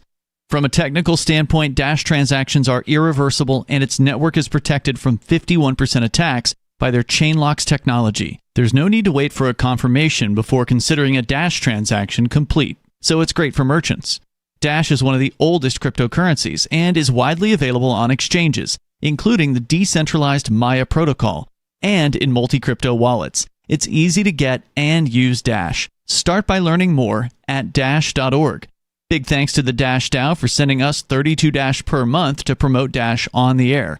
Visit Dash.org to learn about Dash. Dash.org. From Feature Story News in Washington, I'm Nick Harper with the Week in Review. Much of the week was dominated with the continuing US-Iran conflict. The ceasefire remains despite a flare-up in tensions and an exchange of fire in the Strait of Hormuz. The US gave Iran a couple of days to weigh up a 14-point memorandum, a one-pager that could end the fighting. As FSN's Alistair D'Souza reports. U.S. Secretary of State Marco Rubio, while on a trip to Italy, says Iran's response is expected Friday. Rubio says he hopes serious negotiations then follow. The U.S. proposal is aimed at putting an immediate end to the fighting and opening up the Strait of Hormuz. A 30-day period of talks would then take place to address tough questions on Iran's nuclear program. Meanwhile, the fighting continued Thursday, marking the most intense military confrontation in weeks, U.S. President Trump insisting the ceasefire is very much in place. The US and the Vatican have committed to improving bilateral ties after a fence-mending visit by Secretary of State Marco Rubio. His trip to Rome comes amid President Donald Trump's repeated broadsides against the leader of the Catholic Church, who's urged for peace in the Middle East. Ever since Tony Waterman sent this report from Washington. It's an unusual assignment for Secretary Rubio to repair relations with the Vatican after his boss, President Trump, called the Pope weak and said the head of the Catholic Church supported Iran having a nuclear weapon. The State Department says Rubio and Pope Leo discussed the situation in the Middle East during his 2.5-hour visit to the Vatican, but didn't go into detail.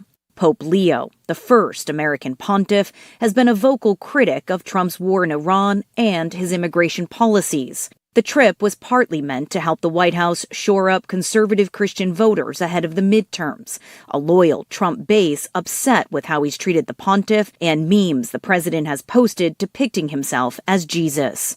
A U.S. federal trade court this week struck down President Donald Trump's global 10% tariff, declaring it illegal. The White House imposed the rate in February after the Supreme Court ruled against the administration's Liberation Day tariffs. Meanwhile, President Trump has set a July 4th deadline for the European Union to implement a trade deal brokered last summer. FSN's William Denslow sent this report from Brussels. Despite having what he called a great call with European Commission President Ursula von der Leyen, President Trump announced that tariffs would soar should the trade agreement not be implemented by July 4th. Under the agreement, European goods would see duties largely capped at 15%, while the US would see tariffs on its products wiped out. The European Parliament and EU member states must still endorse the deal. From Bureaus Worldwide, this is FSN. You can stick it to the man and big tech. Join our FTL social mastodon at social.freetalklive.com.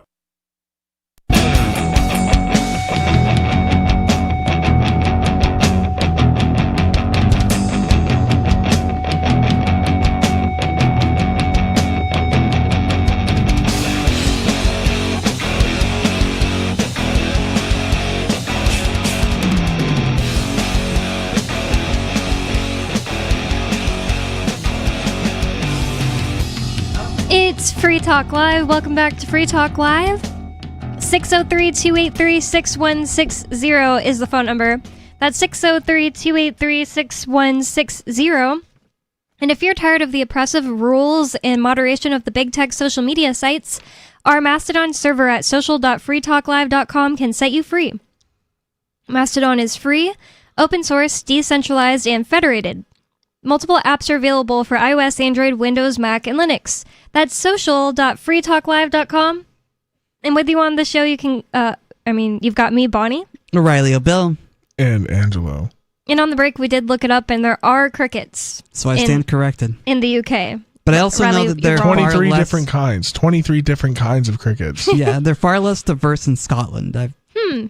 So that's what I know. Even compared to just Italy, because I searched Italy as well, there were like 200 different types of crickets. So there are a lot fewer in the UK, and maybe that's something you heard. Mm-hmm. It is an island. Maybe that's something Riley heard. We just had to knock Riley down a few pegs. He just thinks he's so smart about every type of I know, cricket. Right? I just think I'm so smart. I'm like a human AI, except I'm really not. I thought you were going to say human entomologist. I was like, well, that's what they are. Those would be humans. Oh my god, that's a good point. They all would be. So I was like, I'm a human radio show host. Wait, no, they're actually our AI radio show hosts now. So can't even say that radio forever. DJs. Really? Yeah, like an AI DJ. Yeah. I've seen people do like radio podcasts and stuff like that. So I'm sure there's radio. I meant to say AI podcasts. So I'm sure there's people out there doing like AI versions of Bill O'Reilly's show, not Bill O'Reilly, I meant to say Rush Limbaugh's show since he's dead and stuff like that. Well, maybe not even Rush Limbaugh's show, but I mean, what was like actual radio stations playing music that have like pre-recorded you're listening to, and I mean at some point that's just going to turn into AI. Yep, definitely, and probably already is happening for some of these like voiceovers or I believe it.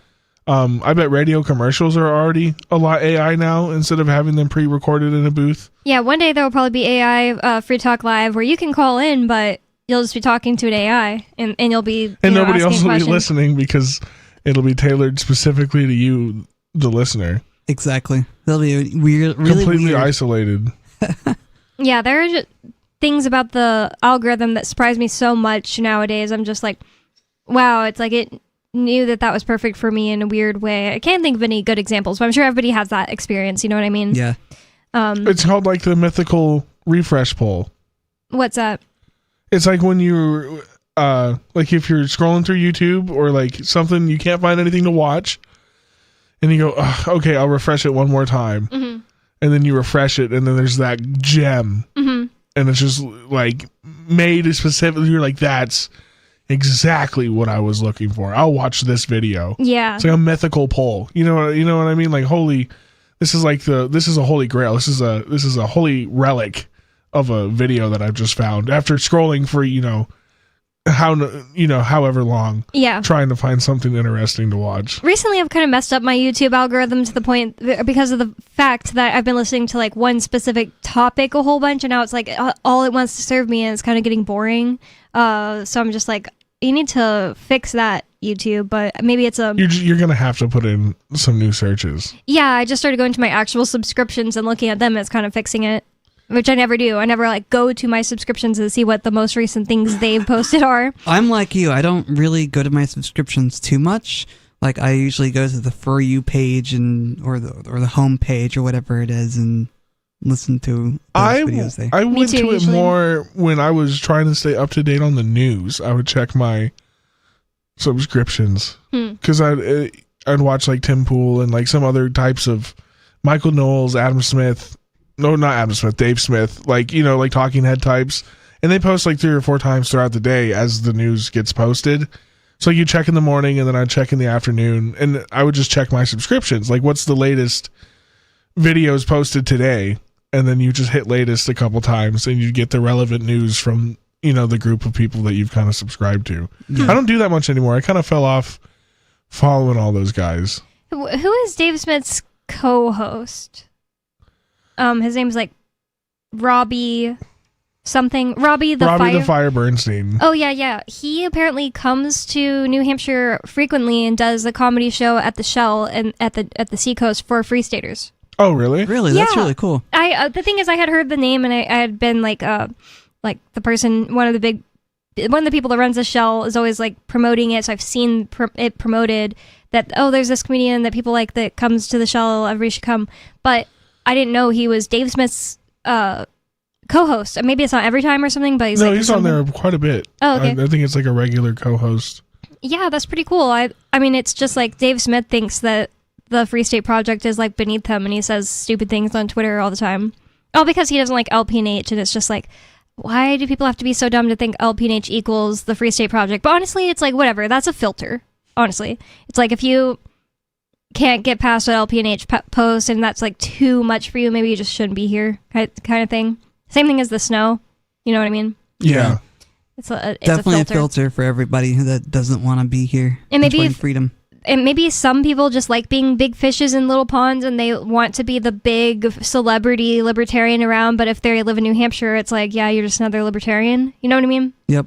I don't know. Well, I don't know if Dave Smith would lose his popularity just becoming another New Hampshire libertarian. I feel like he has a big enough... I don't think he'd lose his popularity. Yeah, like his platform's big enough to where, I don't think most of the people that watch him are from New Hampshire. I don't think that would eliminate his... No, it's not that he would become less popular. In fact, he probably would. I don't know. I think it's possible that it could make him bigger. It's just that he wouldn't be like you're not this guy that like, wow, I've never met anyone else that thinks like this. Like you'd just be another libertarian. Well, where is he? Is he living in Austin? I think so.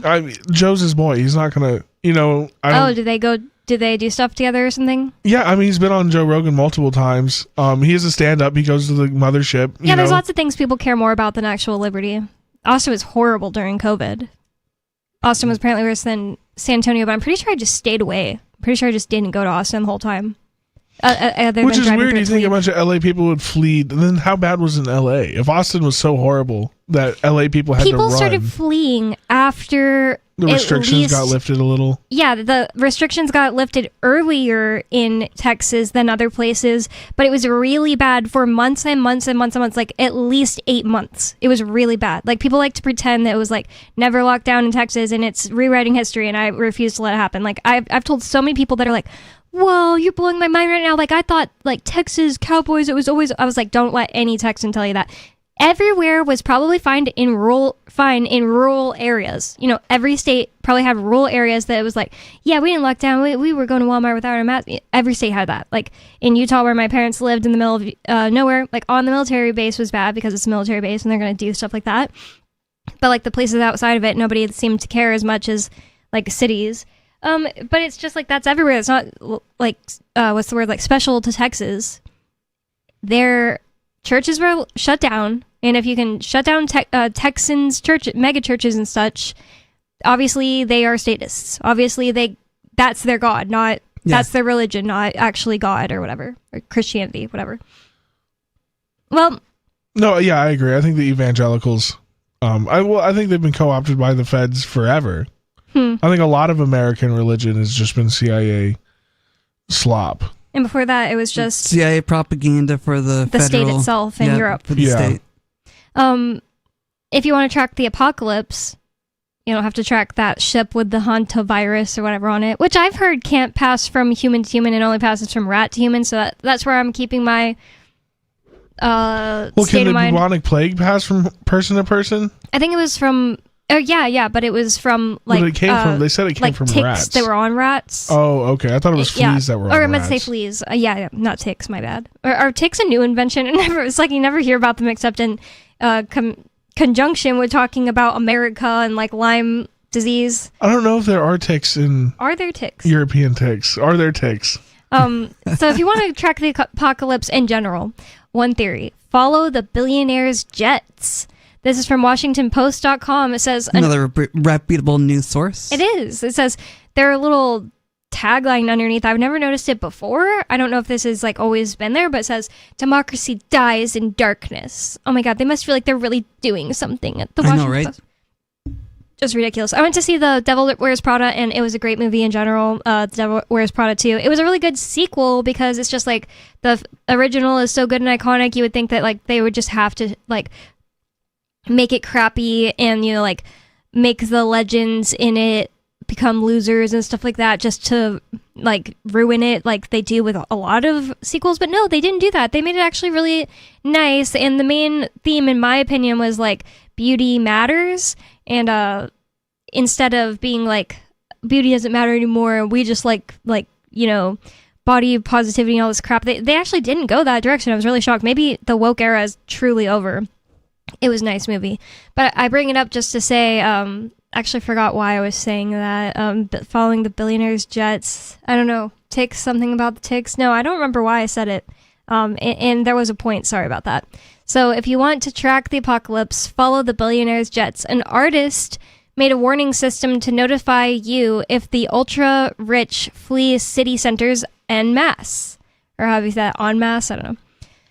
They have endless amounts of money, sophisticated bunkers. They do. I watched a video about what their bunkers are like, and the guy who builds their bunkers and his ads that he made like specifically for rich people. Like, here's all the stuff my bunkers include and stuff, so you can like actually know these things.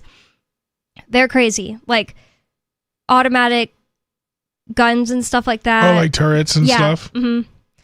So they have private jets. Might the oligarchs of the world know or be warned in advance of a nuclear apocalypse?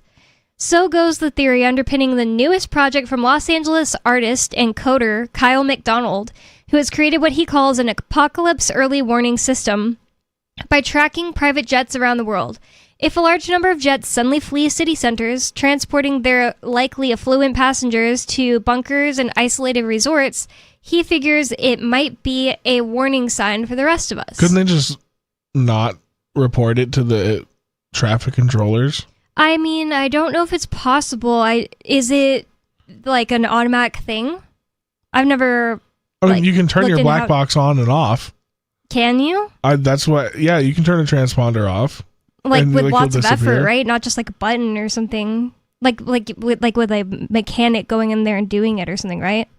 Well, no, I think the black box tracks data no matter what, but the transponder that tracks the airplane can be turned off. Okay, well, I mean, they all have to like come together and do that. Like from the tower. In a you know, like a all of them kind of way. You know what I mean? They'd all have to agree to do that. And it's like, I don't know. I think that if that was just common and easy, they'd probably just be doing it all the time. Because like Taylor Swift doesn't want to get made fun of for all of her CO2 emissions and stuff. She gets made fun of and stuff. You know, I just don't know that it's that easy. But he says, it's kind of silly. He says that I want people to laugh. I hope they see it and they feel the sort of humor of our situation. We're locked in a battle between the ultra wealthy and the working class, McDonald said. Oh yeah, totally. And remember, there's still things we can do. In my opinion, it's like, yeah, the ultra wealthy, they own businesses that work with the government. But in reality, it's just like, I don't think that it's the working class versus the richest people. First of all, the lower class literally steals the most money from you. The lower class is the people that you work every day for them to be able to be on welfare. You don't work every day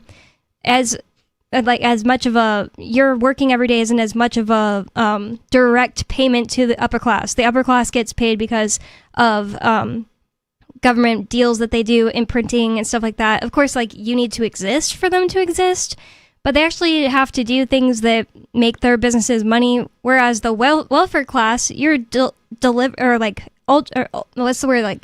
no middleman. You're just paying them to survive, paying for them to live. And they're also not giving you anything back. You know what I mean? They're not. They're essentially a drain on the system. Mm-hmm. So I just kind of resent the, like, oh, we're locked in a battle between the ultra wealthy and the working class. Like, that's the most important thing to focus on all the time. Well, yeah, I think, that's just because they're trying to start a color revolution. It's it's just the commie rhetoric that's been prevalent for the past 10 years. Capitalism just bad altogether. Yeah. There's no nuance there. Yeah, capitalism bad, making money bad, owning things bad. Mm-hmm. Just the repetitive. But part of them I can agree to, like you were saying, to a point with I think part of it is, though, the billionaires are starting to become the welfare state. Like when we bailed the banks out and the automakers out, and how many billions of dollars did the banks take in government bailout money? We bailed them out. So are those bankers and investment firms that we bailed out not part of the welfare state as well at this point? No, they are, but it still points out that the government is like the bigger that's the linchpin to all that. Yeah, like it's not like this is just happening because capitalism. Like it actually wouldn't be happening in a true capitalistic society. It's so funny because when you point out the horrors of communism, these people like to say true communism has never been tried, but in reality, true capitalism has literally never been tried. It's not happening in America. There's no actual free market. It's controlled and has regulations and things like that, and it has deals that can be made with the government to get ahead and basically cause government monopolies and things like that. So we do not have a free market capitalist system. And that's why I'm just saying it's like there is definitely nuance there, and it's so annoying when it's always just like, oh, the ultra wealthy, the biggest problems in your world. Like that's such a small minority of people in general compared to the welfare class. It's like you knock those people out and it's like you could probably afford to bail out these companies. And I'm not saying you should. That sounds so... I'm just making a point. Like I'm pointing something out. That's all. Like I think welfare is a much bigger problem than... Yeah, it's still ridiculous that... I can see why the common man looks at it from that point of like if he goes to the casino and he gambles on a horse race and loses $100,000, he just lost that $100,000, right? Mm-hmm. But when a bank goes and bets $100,000 on bad mortgages and loses that $100,000, the U.S. government just gives it back to him out of that other dude who just went to the casino's tax dollars.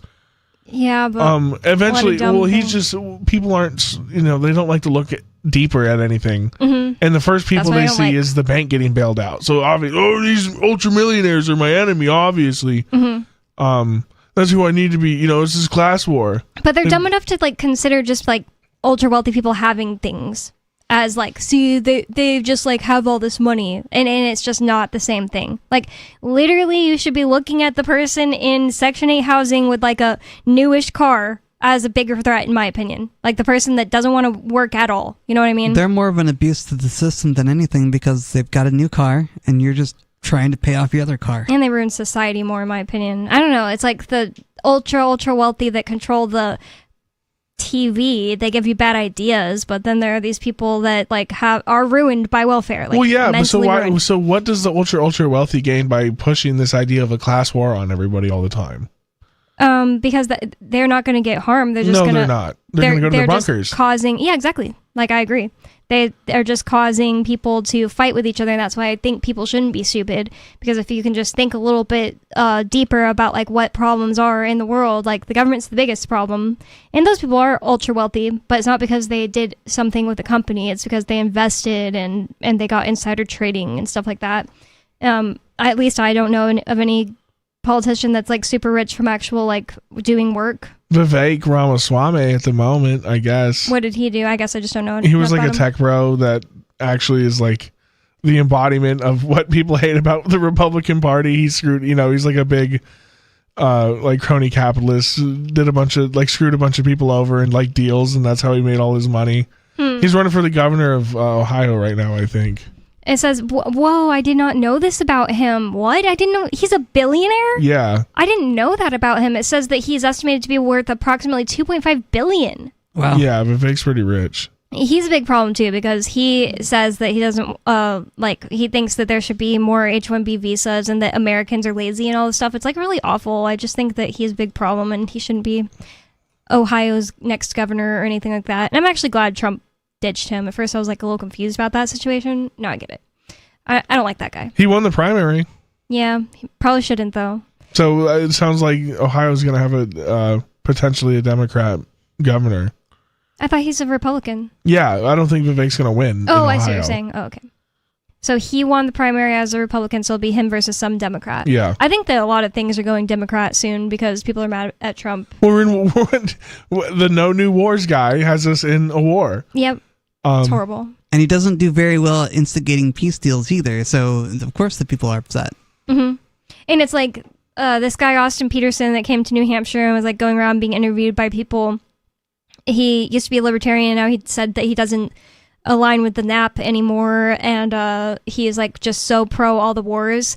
His thing is always like, we need to look strong, and that's why like I back the president. Is just like, but we you're don't backing look the president good right that now. makes us look bad. Like Yeah, we're not he's like looking going good right in now. after people he can't win against, and just like not doing the things he says that he's going to do, and people are getting shot down, and then he's having to make up lies about that they didn't actually get shot down and stuff like that. It's like, there's nothing positive you can take out of the things that Trump is doing in war right now, and it seems almost like on purpose. Like, You could have almost got away with the Venezuela thing.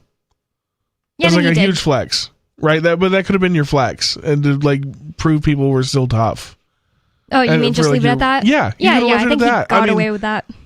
They were, that was still insane to think about that we did that.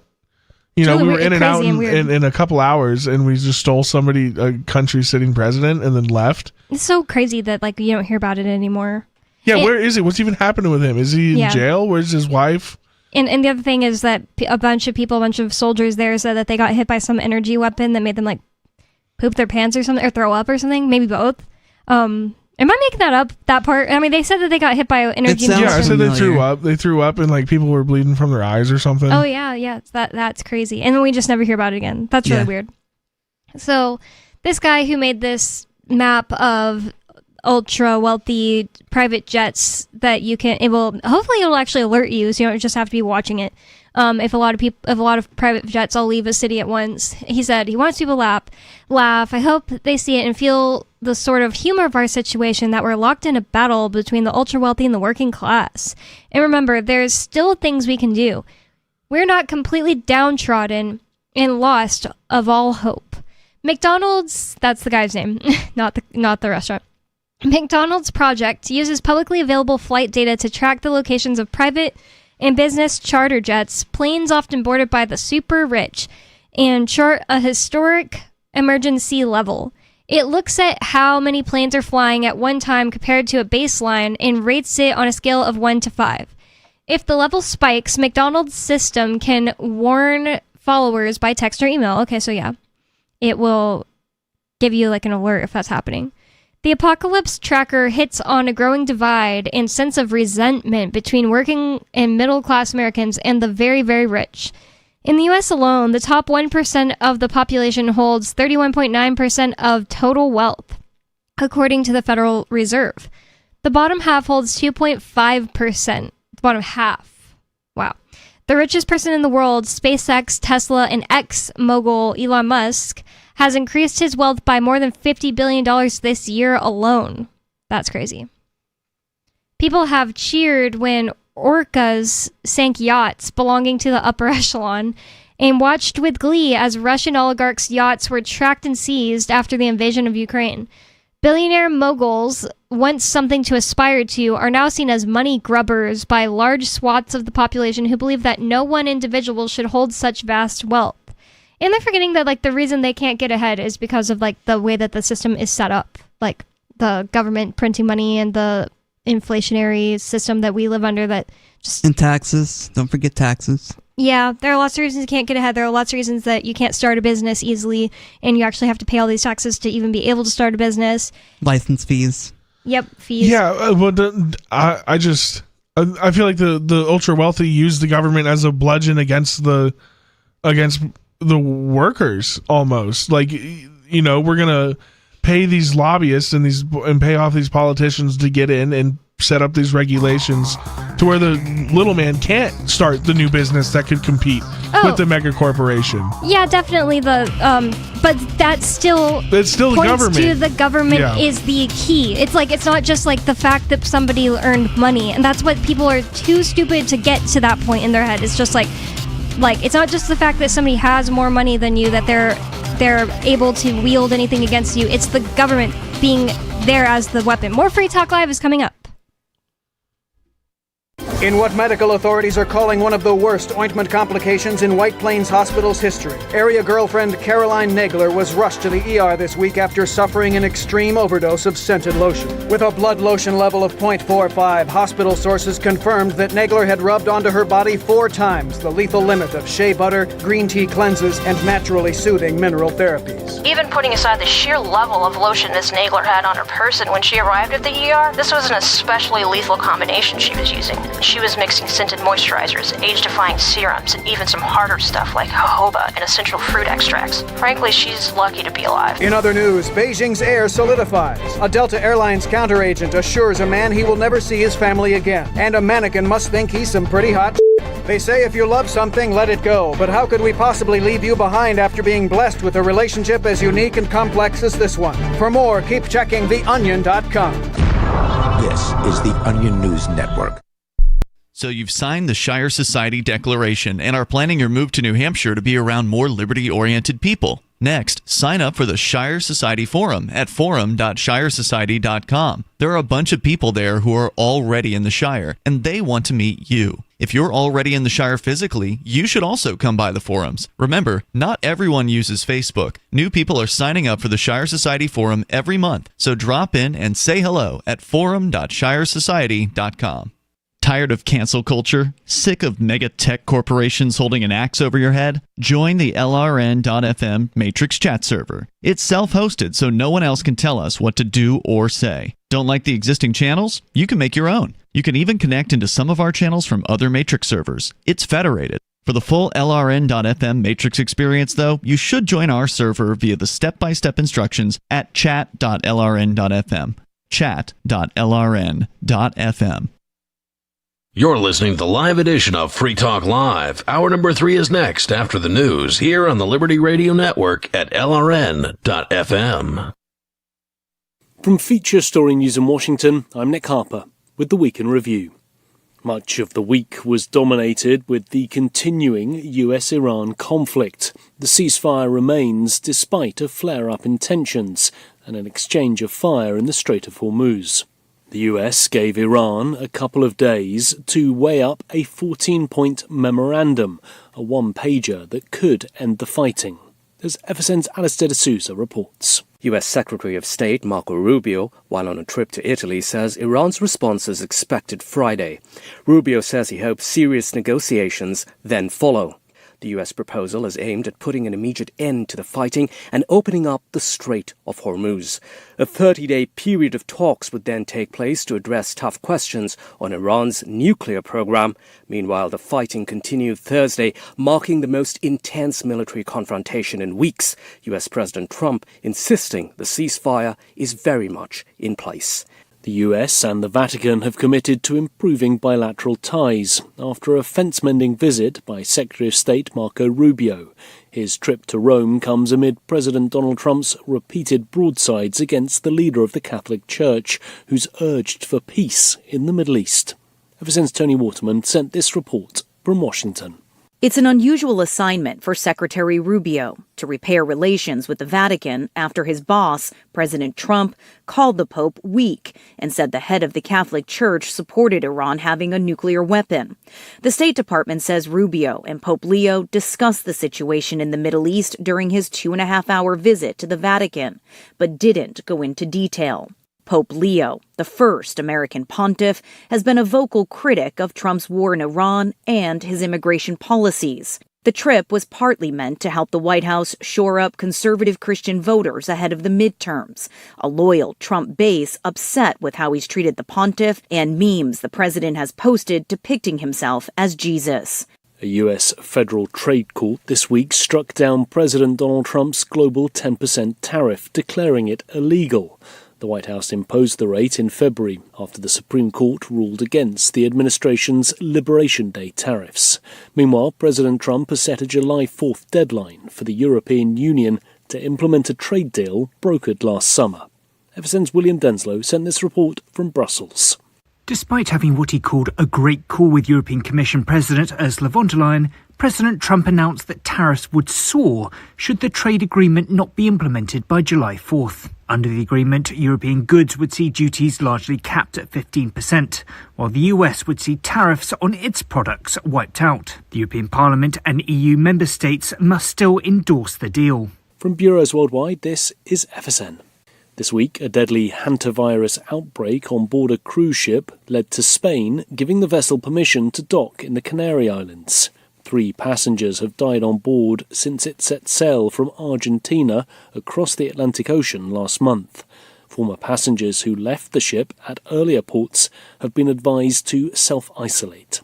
FSN's Stuart Smith reports from London. 146 people from 23 nations are still on board the ship, which has been anchored off the African island nation of Cape Verde for 3 days after being refused permission to disembark. It's now sailing to Spain's Canary Islands, from where passengers will return home after being checked if they're fit to travel. But the president of the Canary Islands has protested the plan. While the variant of the disease believed to be responsible for this outbreak is transmissible between humans, it requires much closer contact than flu or COVID-19. And the World Health Organization says there's no need for panic. Stuart Smith, London. An explosion at a fireworks factory in central China this week killed at least 35 people. Chinese President Xi Jinping urged all-out efforts to search for people who were unaccounted for and to save the dozens of people who were injured in the explosion. FSN's Laura Westbrook sent this report from Hong Kong. Online footage showed white smoke billowing high into the air at the explosion site, and there was also damage to homes at nearby villages. Footage showing that glass was shattered and some doors also broken at some homes at nearby villages. Also, residents reported that heavy rocks were blown onto the road. Around 480 personnel, including firefighters, rescuers and medical personnel, they have been on the scene. And that's the Week in Review. That's Feature Story News. Nick Harper reporting. Following reports earlier today that Indiana University freshman Lawrence Plotnick's roommate Brian Tabor has found an excuse to go home every weekend since August, Plotnick spoke to Onion reporters about his roommate's frequent trips to his nearby hometown of Terre Haute, Indiana.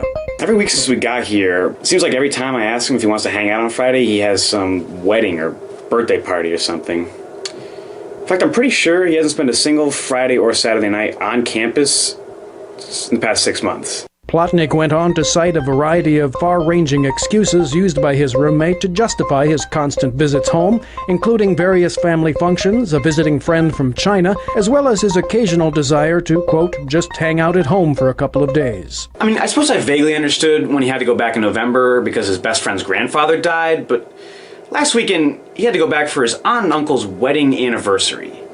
He said he couldn't miss it. This is the Onion News Network. Don't miss a moment of Free Talk Live. Get our archives daily via our podcast at feeds.freetalklive.com.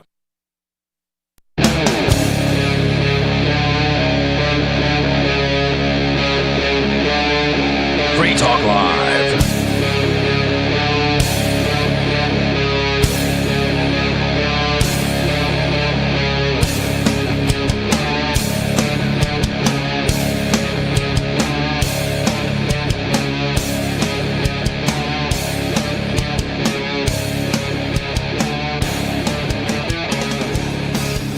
It's Free Talk Live, talk radio that you control, and 603-283-6160 is the phone number. That's 603-283-6160. And I'd like to thank Gavin68 for being an amplifier with us here at Free Talk Live. That means that Gavin68 went to amps.freetalklive.com and signed up to support the show. AMPS stands for Advertise, Market, Promote, and Support.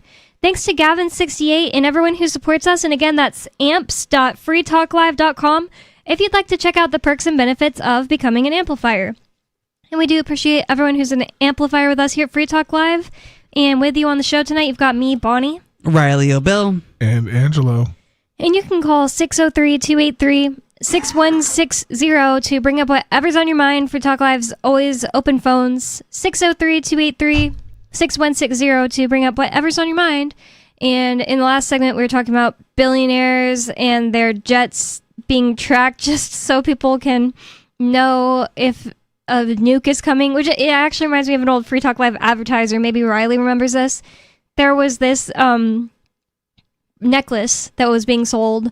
I don't know how it did it. Like, I don't know the science behind it or anything, but it would do something like vibrate or light up if a nuke was coming. And I was always just like, I think I'd rather just not know and just die. I don't know if I remember this advertiser, but it sounds interesting that sounds like a total prepper thing. Yeah, like a life alert for nukes. It back does in like sound like a prepper 2008, thing, and I don't know- 2009. Yeah, Alex I don't know Jones the did the same use thing. of that because nukes don't happen very often here. The other thing about it is If at all. you'd have to be a prepper. You'd have to have a bunker or Like a something, place so to that way go. you're like, okay, it's time to get in the bunker.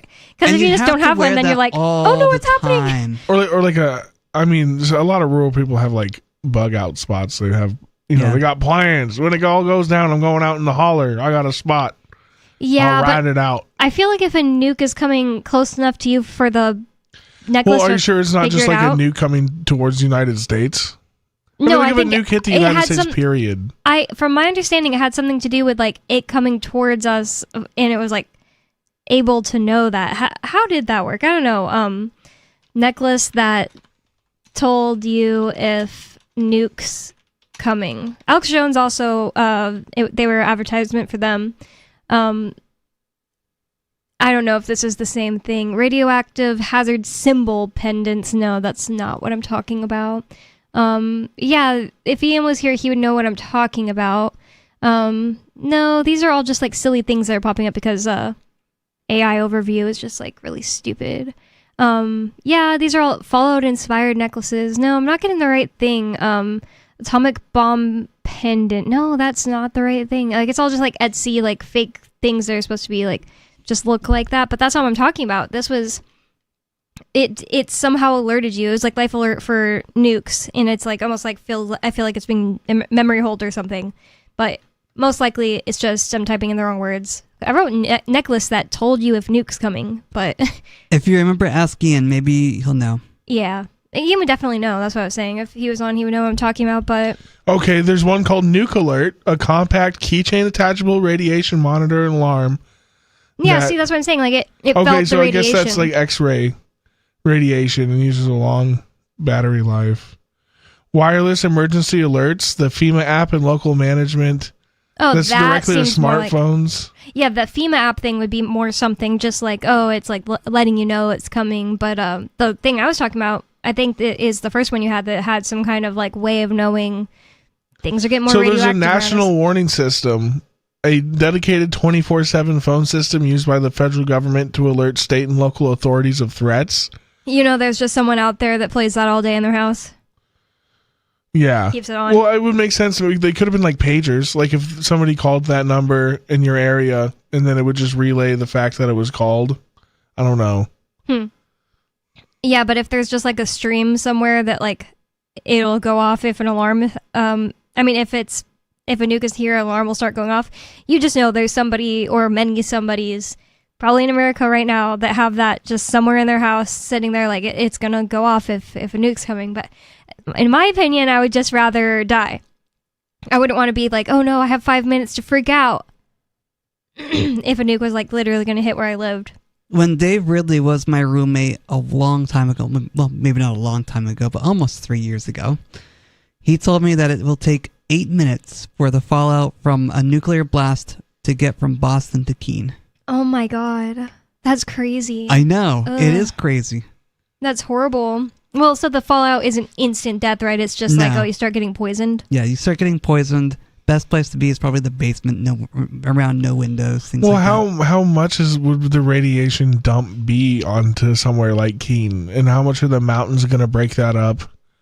I don't know. With there's there's things to consider, and Fallout isn't the same as what we thought it was in the 40s, 50s, and 60s, 70s. Like there's life in Chernobyl. Yeah. Like Yeah. there's things have thrived. There's stuff in They Fukushima. thought that it should be like nothing could live there for 50 years. Yeah. Yeah, you're but right. things are bouncing back, and radiation doesn't work the way we I think we thought it did in the fallout wise. I can definitely understand why people in like the 60s were so much more scared of nukes than people are now, or was it like more like the 70s when that was like a really big problem? Like the Cold War, fear-mongering stuff. Yeah, it's like any book you read, like somebody will say something in the foreword, like, and in these times when our life could just, and you're like, what? Why are they? Oh, Cold War. Like everybody was just like scared of nukes all the time, because I guess the thing is, I'm not saying it's not that bad or anything. It's just I think that it is possibly completely fake. I'm just gonna say that. And it's also possibly just like blown out of proportion. Well, like, too much radiation will make you like melt from the inside out. Like that is true. Like radiation's dangerous. But oh yeah, no, I know. But I'm saying like, do we know? Do I actually believe that these things happen just because they said on the news that happened? Like there's pigs in Chernobyl, or you think Chernobyl? No, I'm saying happen? Like Chernobyl, the nukes on Japan. Yeah, the meltdown. No. I'm talking about nukes. Us dropping the nukes, not the Fukushima meltdown. Yeah, less about that. I like even care less about it. It's just like, oh, that's possibly a thing that makes sense. But like, we just like disappeared multiple cities at once. Is that possibly fake? I think it's possible. Don't you? There's all kinds of questions when you start looking into like the conspiracies around the tests.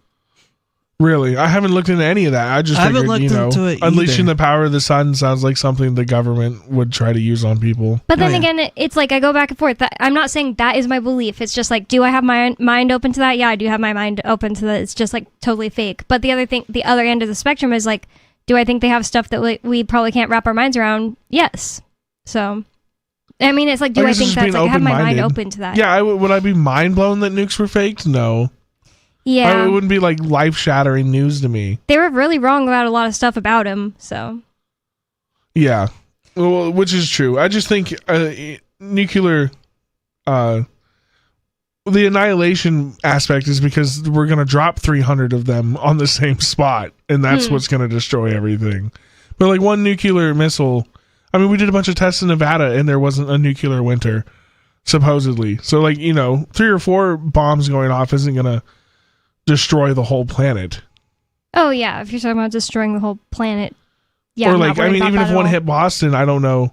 Like, it was just a single nuke hit Boston. I don't know how affected Keene would really be. Our water comes from above it. Interesting point. Yeah, I don't know. And plus, it's just like 2026, and you could get water bottles from other places anyway. Yeah. I don't know. Are water bottles anti? And we have cars we could drive away and stuff like that. Well, I just mean like. I don't think plastic's anti-radiation. Like, I guess you could get water shipped in. No, I'm saying it would be shipped in, yeah. No, I wasn't saying the water bottle's, like, out here already, which I don't know if I even believe that it would just get harmed just because it was in the Walmart, right? But does it go through the walls? We'd have to talk to a nuclear scientist. and I'm not a nuclear scientist. Who knows if they'd even tell us the truth? Exactly. I thought you were, Riley. No, I'm not a nuclear scientist. That's why you got hired for Free Talk Live. Oh, dang it. You weren't supposed to be talking about this on the nuclear correspondent. So Riley mentioned it earlier in the show, but I did want to talk about this data center project in Utah that people are all mad about. Has it gone forward? Maybe I need an update. I heard they were I heard there was I thought there was a big pushback. A lot of people were mad. They were arguing about it. I've heard there was a pushback too, so I don't know if it's going forward right now. I've heard a lot of these deals have fallen through too. Like a lot of these data centers that they have gotten, like they have said were going to be built, so the stock inflated, aren't actually going to be built because they don't have the raw materials to build them at the current moment, and they just don't have anywhere to put them. Agreed to move forward. Yep. So they're doing it. I clicked Salt Lake Tribune homepage just to make sure this isn't old news that isn't. They agreed to move forward with it on April 24th. Apparently. And is that going to use, what water is that going to use? Salt Lake? Is it going to use the Salt Lake? That doesn't make... The Salt Lake's drying up. I don't know where they're going to get their water. Let me go back to the actual article I was on for a second. Okay. Hyperscale data center project in Utah expected to generate and consume more power than the entire state. And it says nears final approval, but that's because I didn't realize this is kind of an old article that I was holding on to.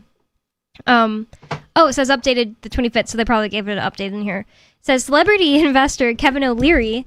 That seems familiar. What is he famous for, Kevin O'Leary? Isn't he Mr. Wonderful on Shark Tank? Oh, yeah, that looks like him. Yep. Kevin O'Leary is the Shark Tank guy. The bald one. The bald guy that's like tan and has white hair and like squinty eyes. Plans to build a massive hyperscale data center project in Box Elder County, which state boosters say will fund modern buildings at Hill Air Force Base. What? We need modern buildings that, anyways, like can't be built otherwise with like the military's budget. Massive budget. Okay. While generating all, like, wait a second, it's just like hitting me more and more. I'm like, the state needs to pay for the Hill Air Force Base's modern buildings? What are we talking about? So they cut a deal with Kevin O'Leary to take money from him to build the buildings? That's going to take more power than all of Utah has anyway. It says, state boosters say will fund modern buildings at Hill Air Force Base while generating all of its own power, cleaning the water it uses so it can be sent to the Great Salt Lake. What? They're going to refill this Great Salt Lake with this. Okay. And creating 2,000 high-paying jobs in the rural area. I don't exactly know where Box Elder County is. It's where Ogden. No, it's where Brigham City and it's in northern Utah. So it's. Oh. So as I understand it, you've got Weber County, which is where Ogden is, which is north of Salt Lake. Then you have Box Elder County, which is also north of that, which is where Brigham City is and places like that. Wow. And then Cache County is where Logan is. Yep. So Logan and Ogden are just outside of it to the east. You're right. And so where are they going to take? Are they going to take the water from this river system? What river is this? Well, there's a lot of water underground in Utah. I don't know if that's maybe it. I don't know, honestly.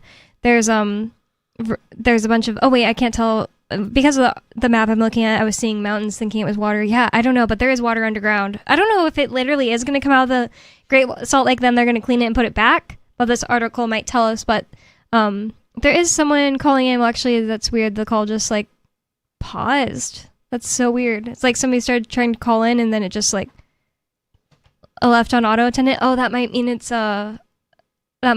it's James trying to call, and then my plan worked to set his call to where it only does that. Hopefully, that doesn't just mean it's broken. Yeah, if you're hearing me and you're not James Whittakind and you tried to call in, maybe give it another try because it looks like it didn't go through. But yeah, so I'm just making sure that that's actually working. But yeah, this is like the top of the panhandle of Utah, which you don't really think of it as that because it's not like quite as much panhandle-y as the rest of them are usually. Yeah, maybe something is actually up with our phones. Actually, yeah, it looks like something might be up with our phones because I called with my own phone. I called, and it's just like not screening. So let's just see if I can answer this call. Unscreened caller, you're on Free Talk Live. Well, why don't you want to take James Whittakind's call? He's the most entertaining caller of all time. No, he's not. He's like really bad. That really sucks. This is Turd Ferguson from Pennsylvania, but yeah, it wasn't working. Wasn't like screening the call. It was just like holding it there. So something might be up with our system here. But what's on your mind, actually, Turd Ferguson from Pennsylvania? Well, now I really want to hear. Now I really want to hear a good James Whittakind call, but oh, it just suddenly all of a sudden came in. Like, oh, it's just showing me you now. Sorry, I'm just messing with the camera here. Well, Katy Perry's new album, codenamed KP8, that's all that I can tell based on my knowledge of it so far, is supposed to drop this summer. And oh my God, it is going to be kinky. She says it's a return to form. Based on. Isn't she like 50? No. Let me Google how exactly old she is. I think she's like 41. She'd be the hottest 50-year-old ever. Over Jennifer Aniston? Much hotter. She's 41. She's much hotter than Jennifer Aniston. At 50 though, you think she'll maintain? Katie will maintain till 50? Even at the same age, I think Katie will be much hotter than Jennifer Aniston. I think Jennifer Aniston's like kind of plain. I never really understood the whole like extreme. What do you think, Turd? You're more of a you like women, so. Oh, I love women, but man. I mean, I think Jennifer Aniston's hot, but she's not like Katy Perry. I mean, Katy Perry is goddess. Right, material. like Jennifer Aniston is like beautiful, and if I saw a woman in real life, I'd be like, oh, that was a beautiful woman that walked by. I still wouldn't be like, Oh my God, she was so beautiful. Like if Katy Perry walked by me, Yeah, I know. like just Yeah, from I Friends agree with alone. Katy Perry, the astronaut. Cox. Yeah, Courtney Cox, way prettier, in my opinion. Courtney Cox is still kind of hot. I'm not talking about today. I'm not talking about 2026. I unfortunately, Courtney Cox did weird things to her face. Yeah, right. I mean, if she just aged gracefully, she'd be way hotter. But yeah, Yes, back I in know. the day, she was a smoke show back in the day. But I don't know. I would probably still rather bang Katy Perry. She's just amazing. All of them in their But- 20s, Katy Perry 100% was the hottest, the prettiest, and I say that no homo. Like California Actually, Girls, Katy well, Perry. Bonnie- Yes. Oh yeah, prime. Exactly. Prime. Well, actually, even California Girls and even Roar, Katy Perry. Yeah, like in her but- 30s, she's just as pretty. Yeah, I think she was in like her late 20s there. But Bonnie, who do you think is hotter, Katy Perry at 28 or Addison Rae at 28? She's not been 28 yet. I think she's like 25 right now or something. But Yeah, I think you might be right. it's difficult. I think Katy Perry has like such a beautiful, perfect face. It's like hard to beat. Like her face is prettier than Addison Rae's, but I think Addison Rae is so beautiful in general. And she just has like a really awesome body that's like, She does have an awesome body, that's for sure. it's like she doesn't even have to wear much of an outfit. It's just like she looks amazing because her body is like really nice. Like the thing is, she's not just like skinny. She's like looks like she actually works out. Toned. Yeah, like toned and stuff. And she's like an amazing dancer to the point. It's like you just have like whoa, like it's like eye candy to watch her dance. And I say that no homo, like I said. Yeah, well, I agree. She does have a really nice smoking hot body, but yeah, I love Addison Rae too. Yeah, I don't think she's quite as hot as Katy Perry though. Although I was listening to Obsessed on repeat when I was jogging yesterday on the treadmill. Yeah, I love that song.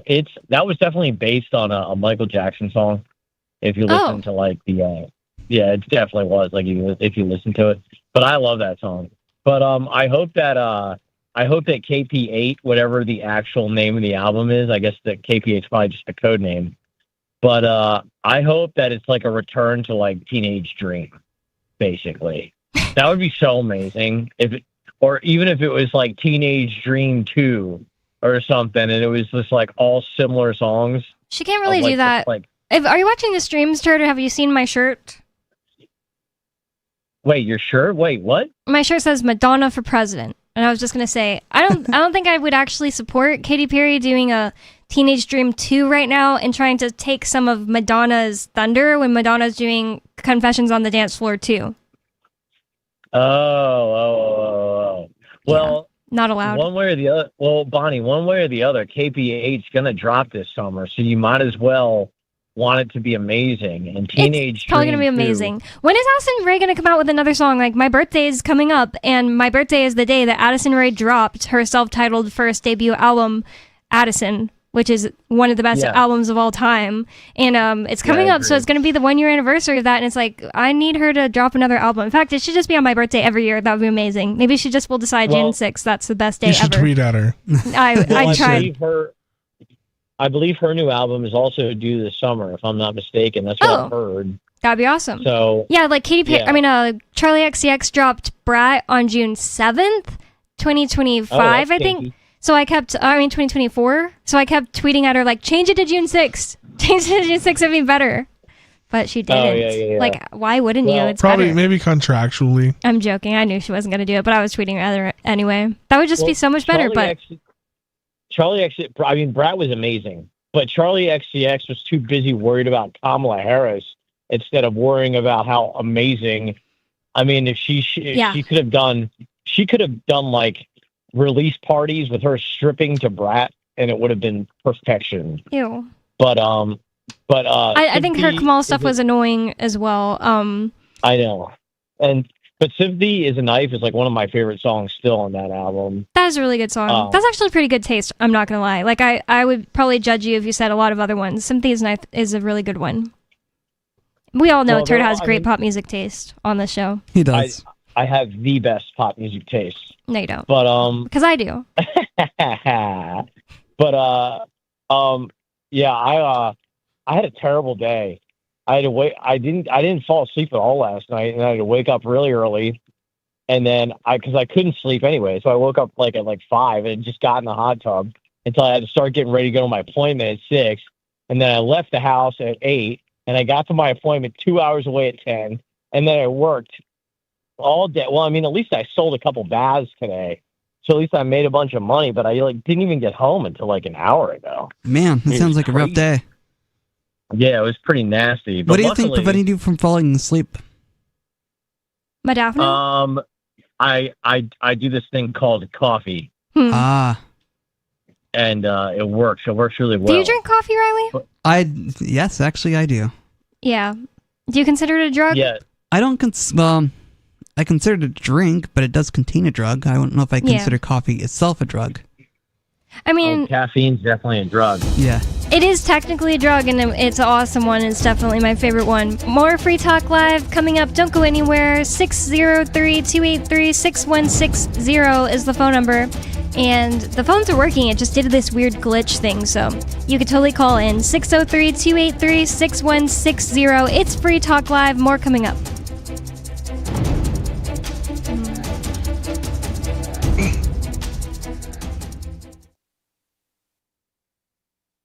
The Free State Project has reached its goal of 20,000 liberty lovers who've pledged to move to New Hampshire and get active to achieve liberty in our lifetime. Perhaps you're trying to figure out what part of New Hampshire should be your destination. If so, consider Keene. You'll find more than 150 reasons to move to Keene at move.freekeene.com. Keene is famous for its historic, publicity-generating activism, as well as being the liberty media capital of the world. It's home to freekeene.com, New Hampshire's destination for liberty activism, news, and opinion. For years, we've been compiling over 150 reasons to move to Keene at move.freekeene.com, where you'll learn about some of what's happening here and what makes Keene a great place to live. If you love liberty, you'll probably enjoy anywhere you end up in the Shire. But do your due diligence first. Please visit move.freekeene.com for the full list of over 150 reasons to move to Keene. That's move.freekeene.com. From Feature Story News in Washington, I'm Nick Harper with the Week in Review. Much of the week was dominated with the continuing US-Iran conflict. The ceasefire remains despite a flare-up in tensions and an exchange of fire in the Strait of Hormuz. The US gave Iran a couple of days to weigh up a 14-point memorandum, a one-pager that could end the fighting. As FSN's Alistair D'Souza reports. U.S. Secretary of State Marco Rubio, while on a trip to Italy, says Iran's response is expected Friday. Rubio says he hopes serious negotiations then follow. The U.S. proposal is aimed at putting an immediate end to the fighting and opening up the Strait of Hormuz. A 30-day period of talks would then take place to address tough questions on Iran's nuclear program. Meanwhile, the fighting continued Thursday, marking the most intense military confrontation in weeks. U.S. President Trump insisting the ceasefire is very much in place. The US and the Vatican have committed to improving bilateral ties after a fence-mending visit by Secretary of State Marco Rubio. His trip to Rome comes amid President Donald Trump's repeated broadsides against the leader of the Catholic Church, who's urged for peace in the Middle East. FSN's Tony Waterman sent this report from Washington. It's an unusual assignment for Secretary Rubio to repair relations with the Vatican after his boss, President Trump, called the Pope weak and said the head of the Catholic Church supported Iran having a nuclear weapon. The State Department says Rubio and Pope Leo discussed the situation in the Middle East during his 2.5-hour visit to the Vatican, but didn't go into detail. Pope Leo, the first American pontiff, has been a vocal critic of Trump's war in Iran and his immigration policies. The trip was partly meant to help the White House shore up conservative Christian voters ahead of the midterms, a loyal Trump base upset with how he's treated the pontiff and memes the president has posted depicting himself as Jesus. A U.S. federal trade court this week struck down President Donald Trump's global 10% tariff, declaring it illegal. The White House imposed the rate in February after the Supreme Court ruled against the administration's Liberation Day tariffs. Meanwhile, President Trump has set a July 4th deadline for the European Union to implement a trade deal brokered last summer. FSN's William Denslow sent this report from Brussels. Despite having what he called a great call with European Commission President Ursula von der Leyen, President Trump announced that tariffs would soar should the trade agreement not be implemented by July 4th. Under the agreement, European goods would see duties largely capped at 15%, while the US would see tariffs on its products wiped out. The European Parliament and EU member states must still endorse the deal. From Bureaus Worldwide, this is FSN. We're still not sure why you'd want to watch, but our video feed is streaming nightly for free at cam.freetalklive.com.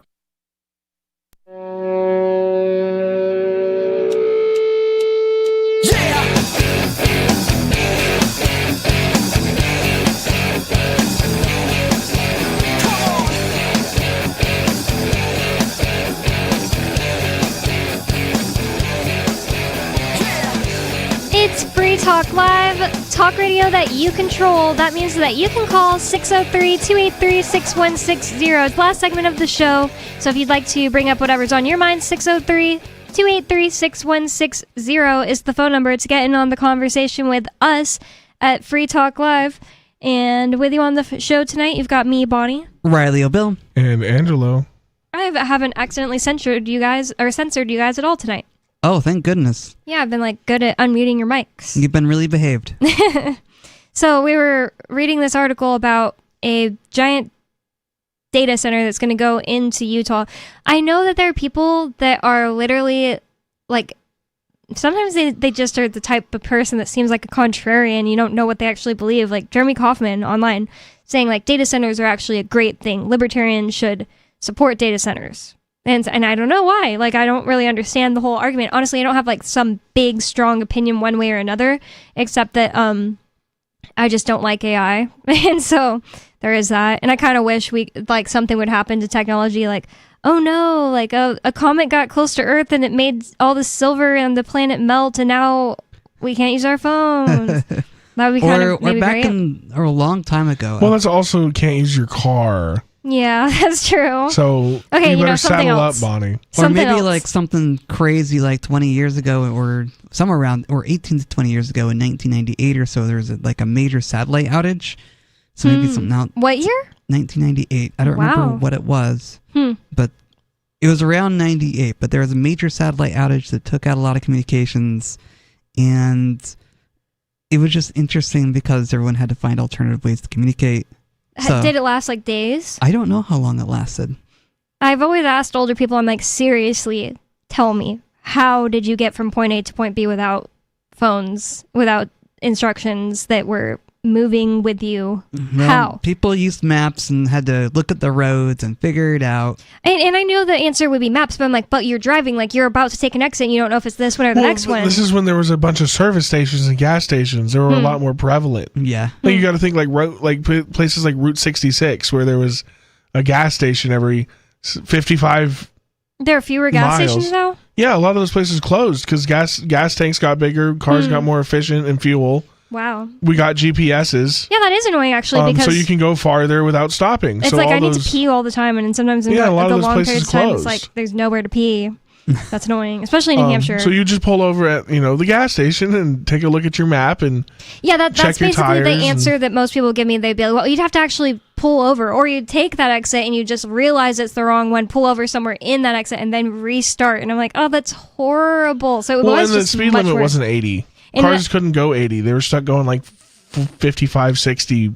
Another thing people would tell me is sometimes they would pull over and call someone, go into a building or something. Or a payphone. Yeah, I go to a payphone or something and then be like, hey, I'm here. I'm across the street from this building. Tell me where to go from here. That's crazy. It would take me 15 years to get somewhere I'd never been before if I had to do all that. I'm sure already if you late. had it down or practiced the same skill of reading maps or whatever, you'd figure it out. It's not even that I don't understand how people read maps. It's not that that's confusing to me or anything. It's just genuinely, if you had to pull over all the time, if you had to, let's say, you're in some field all of a sudden, you have to figure out what field you're in. And you just stop and ask somebody. Yeah, you literally just see some farmer on his tractor or something. You wave him down. You guys Come are over giving here. Where solutions, am but I? not solutions that make it even No, I don't think it's any half as remotely. fast. No, it's not. It's because it wasn't. Yeah. It just couldn't be. It's impossible to relay information at the speed the internet does without the internet. Yep. It may be smoke signals as fast as you can see a smoke signal on the horizon, I guess. Yep, exactly. It's horrible, and I just don't want to live in that world. Even though I also don't like AI, I just wish something would. It's like when COVID happened. I was like, I wish that I could just like wake up and that be like, oh, that was just a dream. I feel the same way about AI. I wish it didn't exist. I just hate it. Or at least I wish it could only do good things and not do anything bad. But it's like maybe I do need to listen to like Jeremy Coffin's opinion and hear why it is that some people are like so pro these AI data centers, because it does seem like the main reason people are against them are like kind of boomer stupid reasons, like saying things like the 5G is gonna microwave us. I don't know if I believe that. Yeah, that's kind of a boomer thing. Well, I mean, but if it's going to use, if a data center moves into a small town and then uses the same amount of water that the town is the town uses a year, they just put doubled the stress on the ecosystem. And I get free market and everything. Water, you've heard about this? Yeah, and it's not coming it's because like it's gone. That's horrible. That's really awful. So that's definitely a good reason to be against them. Move. Yeah. You can move. Yeah. But it's, sure, but you have to remember there's also a major data center in Bluffdale, Utah, which is for the NSA. So why do people want another data center in Utah to hog your water? You're in a drought, ladies and gentlemen. You're in a drought out west. You have no water. Yeah. I wonder if they're using the underground water for this though. I googled Bluffdale so I can like scroll out and see where that. Oh, that one's like right under Salt Lake, pretty close to Salt Lake even. Does that sound right to you? Yeah, that sounds right to me. Yep. Yeah, I never saw it or anything like that. Whether there's underground water or not, you're still taking water resources from the aquifers. Yeah. Yeah, for computers, right? Instead of people. And I don't know, is computers more important than agriculture? I guess now if that's what makes the money, but you can't eat tech, right? That's what I see it as. It's like you can't eat computer. I guess that this is just a guess. I guess the argument is like, well, it's going to be the next big thing we're fighting over, and you want to be ahead of the game and make the most money. And when you make the most money, you can have all these like solutions to food and things like that afterwards. You see what I mean? That's true if you have access to it. But if there's no clean water because it's been used to cool off I don't know how it would actually affect. Like, I don't know if it would hurt the water using it to cool down computers. I just feel like it would just get hot. What do they do to clean it? I didn't even consider. What does that mean? Probably like reverse osmosis, like they do for like Smart Water or Dasani. Maybe let's see. Maybe it will say. It says the board that oversees the state's Military Installation Development Authority, or MIDA, approved a series of resolutions Friday to move the multi-billion-dollar project forward, agreeing to move fast and charge far lower taxes than usual to help O'Leary lure the hyperscalers to Utah.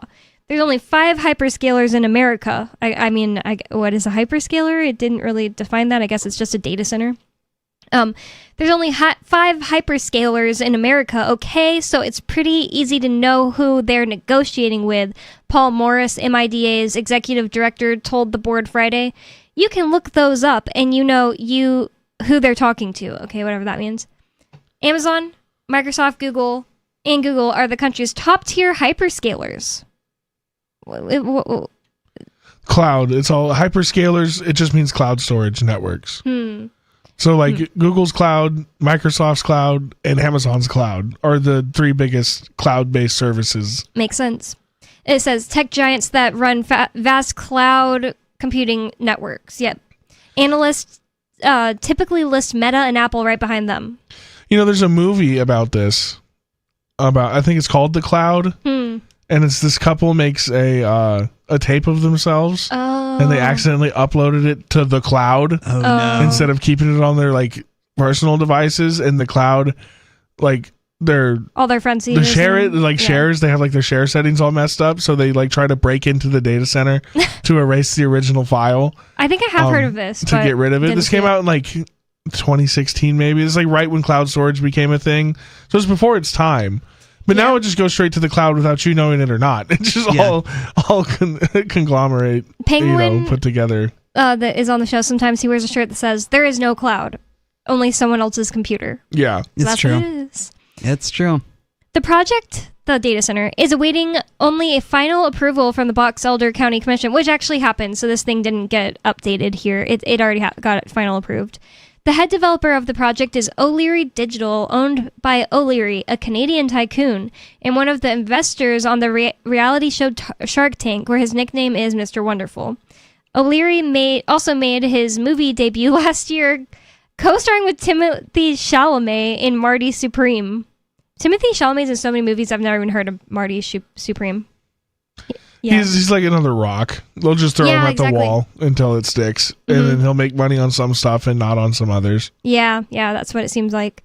In February, O'Leary posted on Facebook, "Luckily, in Utah, I found 3 senators and Governor Spencer Cox, pro-business, pro-data centers, but the ball's back in their court now. We've announced that we need every incentive we can to get out of that state because we have to raise billions to build this power and then the data centers that come afterwards." I don't know what he means by that.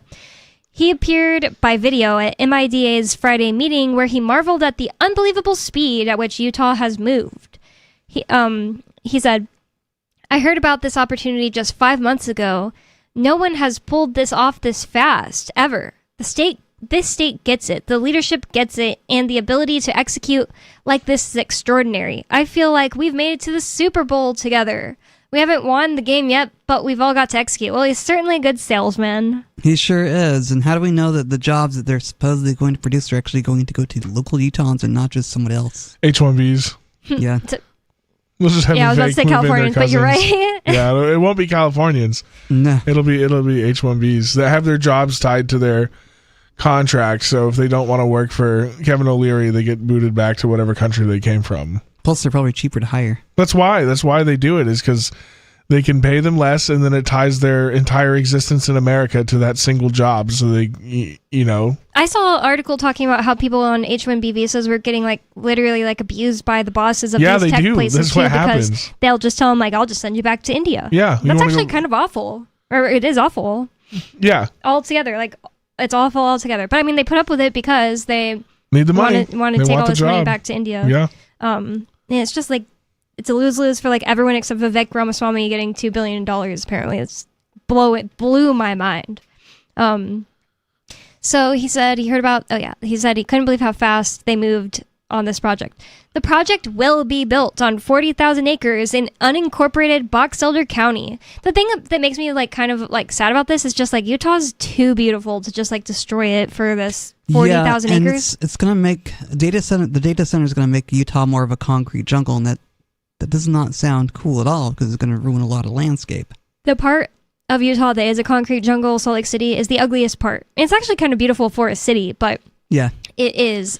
Yeah, it's one of the prettiest cities in the country. Yeah, I'd say. And still, it still is a city. Still gross. Yeah, but I'm just saying, it's kind of ugly because it's there's already no trees in Utah, but that's not the appeal. The appeal is the sky and the rolling hills, and then all of a sudden mountains and brush and stuff like that. That's kind of you're in a different world than places with trees. But I'm just saying, when you knock everything down to make a concrete jungle, literally when you're in Salt Lake City in the winter, it feels like you're just in a concrete box. Yeah. It's or ugly. Vegas. Vegas is very similar. They've stripped everything and then just built concrete on top of the desert. So it'll be desert, and then there's just this massive concrete. And it's not pleasant to look at anymore. It's all falling apart. That sucks. I've only been there once, and it was the summer. But I felt like it was there's the palm trees to look at. But I don't know. I've been... Anyways, I just think it's sad that you would take 40,000 acres of Utah and turn it into this data center. It could be a boomer thing of me. You know what I mean? It is a little boomer. I think people are freaking out right now. I just guess they just changed rules that you can hunt on national park land now. What? There's ways you can do that, and you can even just gut the deer in the bathroom, and that's technically not illegal. That's crazy. Wow. I mean, I prefer that too. You can sleep there. Yeah. Yeah. But, so people are freaking out, saying that they're mad at Trump. I've seen a bunch of posts about it. I don't know all the details, but it sounds like they're talking about, or they have made it legal to hunt on national park land.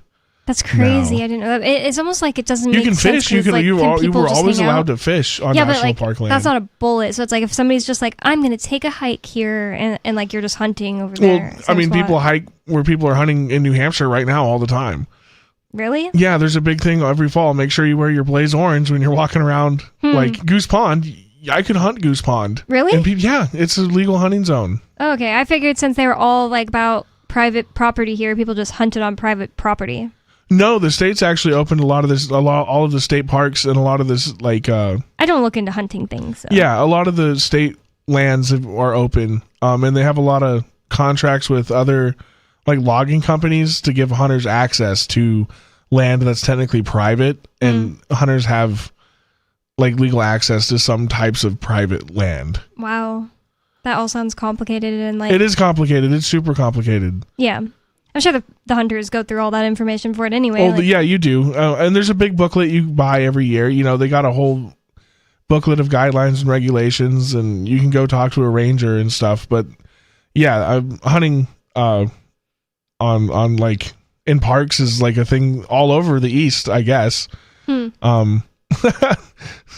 yeah, it was new to me too. I'm used to like in the West, you just go out, there's nobody there. Like when you're hunting, but here, like people hunt turkeys and there'll just be some guy walking his dog. You're in the middle of turkey hunting. Yeah. Anyways, I don't like the idea of like taking any part of Utah and just like turning it into literally like completely bulldozing it all just so a bunch of computers can sit there. It's crazy. 40,000 acres. The whole data that's just going to be used to arrest you at some point in the near future. Yeah. That's crazy. So it says, where every private landowner has agreed to the use of the land. I'm sure they got paid. And on additional... Paid, quote, given whatever the government thought it was worth. Yeah, that's a good point. And on an additional 1,200 acres that include a section of the Utah Test and Training Range, UTTR, which is a Department of Defense site. And property owned by the Utah Trust Lands Administration. It's showing a map, so I guess I didn't have to Google that earlier. Private land included in the site. It's all above the Great Salt Lake. MIDA projects must include military land. In addition to UTTR, all of Hill Air Force Base, its Falcon Hill Research Park, and 27 Utah National Guard properties across the state will be associated. Morris explained, which gives MIDA board members flexibility on how to use the funds they will receive from the development, including the state trust land allows the state to also receive a share of revenues, he said. MIDA can offer tax incentives to developers so they build in a project area. They can claim decades-long rebates of the property taxes assessed on the increased value they're creating. MIDA also can set special tax levies to raise funds and can issue bonds.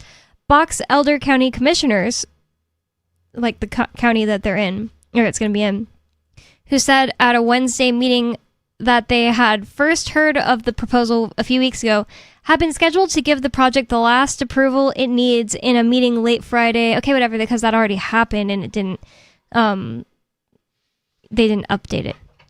So yeah, they talk about cutting the deal on taxes. I just wanted to know, like, what does this actually do and all this stuff? Why are people mad about it? I wanted to see if this had anything to do about why people are mad about it. People are, from what I've heard or read on X, people are mostly mad about it because it may not bring the jobs that it's going to claim, and it's taking a lot of resources and water, and it's just going to uglify the land, so to speak. So it's just not a pleasant thing. Yep. Sounds about right. I wonder, is it just not going to bring jobs at all, or is it like we were saying, like it's just going to bring people from India? It might just bring people from India. So minimal water usage expected. Morris said the data centers will use new cooling technology that cleans and recycles water for reuse in the system before returning it to an aquifer that feeds into the Great Salt Lake. So they are using underground water. Yeah, apparently. He said the project will lose less water than what's required for ranching. Water usage is minimal, he told Box Elder commissioners Wednesday, adding that the water that they're buying is part of getting the land. It's not the evaporative cooling of old days. It's circulated water that's reused, he said. The particular water has brine in it, so they're going to clean the water, use it for cooling, and then it will go back down into the aquifer and feed into the Great Salt Lake. So they think it'll be a net gain to the Great Salt Lake. I wonder if it will like mess things up because of like not being unbrined. I don't know. That's weird. Isn't part of the Salt Lake is it's too briny because it's losing a lot of its water? It's just like extremely briny. Nothing can live in it except this one type of shrimp. Brine shrimp. Yeah. Yeah, but I heard like since the water's disappearing, it's even saltier than it like is supposed to be. I don't know. Because like the actual H2O's going away, and what's leaving behind is the salt. So it's starting to consolidate in tighter and tighter areas of water. So it's like the salt content increases as the water. I know. goes away. I mean, like it's just like I've heard it's evaporating basically too. But I'm also just saying like, will it mess it up to be like fed back in like something different than it's ever had? I don't know. Like we don't like this probably never happened, right? No. I mean, I think that if it completely went away, it wouldn't be that different from there just being this useless, nasty, stinky Great Salt Lake there. So I just don't know what the big difference is. But, you know, like if it just like dried up, but it could also just like mess things up because like if there are parts of the environment where they say like, don't even step there. If you step there, it'll mess everything up. Like, I think that it's possible that taking briny water, turning it to regular water, and throwing it back might mess something up. Yeah, but that's also a lot of fear mongering. Like what? This don't step on don't things? step there, right there, because you'll ruin everything. It'll be awful. I don't know. Like whenever that Like I have a friend right now. He's getting charged by the federal government. He travels on horseback full time, and he planted a bunch of native foods, natural foods that occur in nature, like in that region, and he planted them along a trail that says "Eat Me." He planted "Eat Me" with a smiley face, like because it's like for hikers or something. Yeah, it's like a natural food, and the government charged him with bioterrorism. Oh my god, that's a really absurd charge. That's so awful. And like defacing government property and stuff. So he's trying to fight it. He's really knowledgeable of like he's got knowledge that even the native tribes have lost about that region of Oregon and like the foods and the ecosystem and how things were before we. Does he have like a website or something? Yeah, his name's Michael Ridge. He's on TikTok, YouTube, the whole nine. You can look into his stuff. He's a really knowledgeable dude. It's crazy. He should like be raising money to. He is. A lot of people have been helping him. Nice. Even the elders of those tribes have been like, "Yo, this white guy knows what he's talking about. Wow. He knows stuff that we don't know about how this ecosystem works, and like he lives in it full time. He's like a mountain man. Wow. Like the last of his kind, really. It's so messed up to. Like it's like this is something the government does all the time. It's like if somebody makes a solution to something, they get mad because it makes them look bad.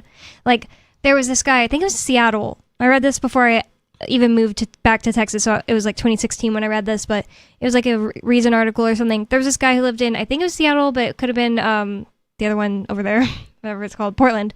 But he was realizing that the yellow lights were slower or quicker than they used to be. Like it would only be yellow for, let's say, 5 seconds instead of 7 seconds. I don't know. It might have been a bigger difference than that. Even I just don't remember at this point. But they got like quicker, where it'd go from green to then it's yellow and then red way too fast. And he said it was dangerous.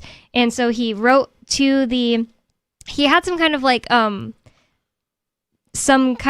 like college education that would make sense for this as well. Like he wrote I think this was in New Jersey. I thought he got a ticket and he was like, that light was way too fast. I don't know, but I don't even know if this guy got a ticket. Did the cops ruin his life? No, it wasn't the cops. So he wrote to the city and he said like, hey, this is just my suggestion. This is why it should be slower, because this is like, I think his job had to do with like cars, like or like what's the word I'm looking for, like aerodynamics or something. Like he was just saying it is literally impossible to slow down from this distance by the time that it's still yellow and not go through the red. I don't know if he got a ticket, I don't remember, that led to him thinking about this, and he wrote to the town like, hey, here's my suggestion, nothing else. He was sent back from the city councilors or whatever it was, a threat to be sued for unsolicited advice. Wow, that's insane. Yeah, and they were saying like, don't try to do our to jobs. His city councilors? Yeah, he like wrote to his city councilors That's or insane. something. Or maybe it was like I don't know who he wrote to, but something like that. It City wasn't the planner, cops, though. one of those types of offices. Yeah. And he got threatened for trying to fix something. That's just what it reminds me of, what your friend did. It's just like, hey, don't try to do something nice that makes us look bad for not thinking of it. Or like don't try to do something that like might help poor people instead of us. Yeah, it's kind of what he's saying. What his videos are around is like there's so much food just out in front of you, and you don't even know it's food because all of that knowledge has been stripped away. It's ridiculous. That's really awful. Government just they don't want to actually help people. They're just parasites and thugs, and they're gang, and they're idiots, and they're liars, and they're thieves. And more Free Talk Live at freetalklive.com. Thanks for listening. Peace. We're also on X, at Free Talk Live. Thanks for listening. Till tomorrow. Peace.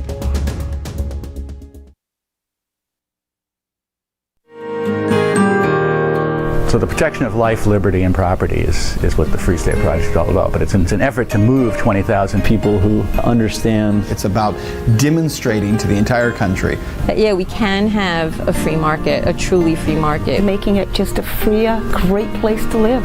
It's the world's largest voluntarist libertarian community, and it's only getting bigger. That's amazing, to be able to move to a place where other people like passionately believe in being free and independent. What the Free State Project is managing to do, though, is to put their money where their mouth is. Physically getting up across the country and saying, let's go someplace and let's demonstrate the power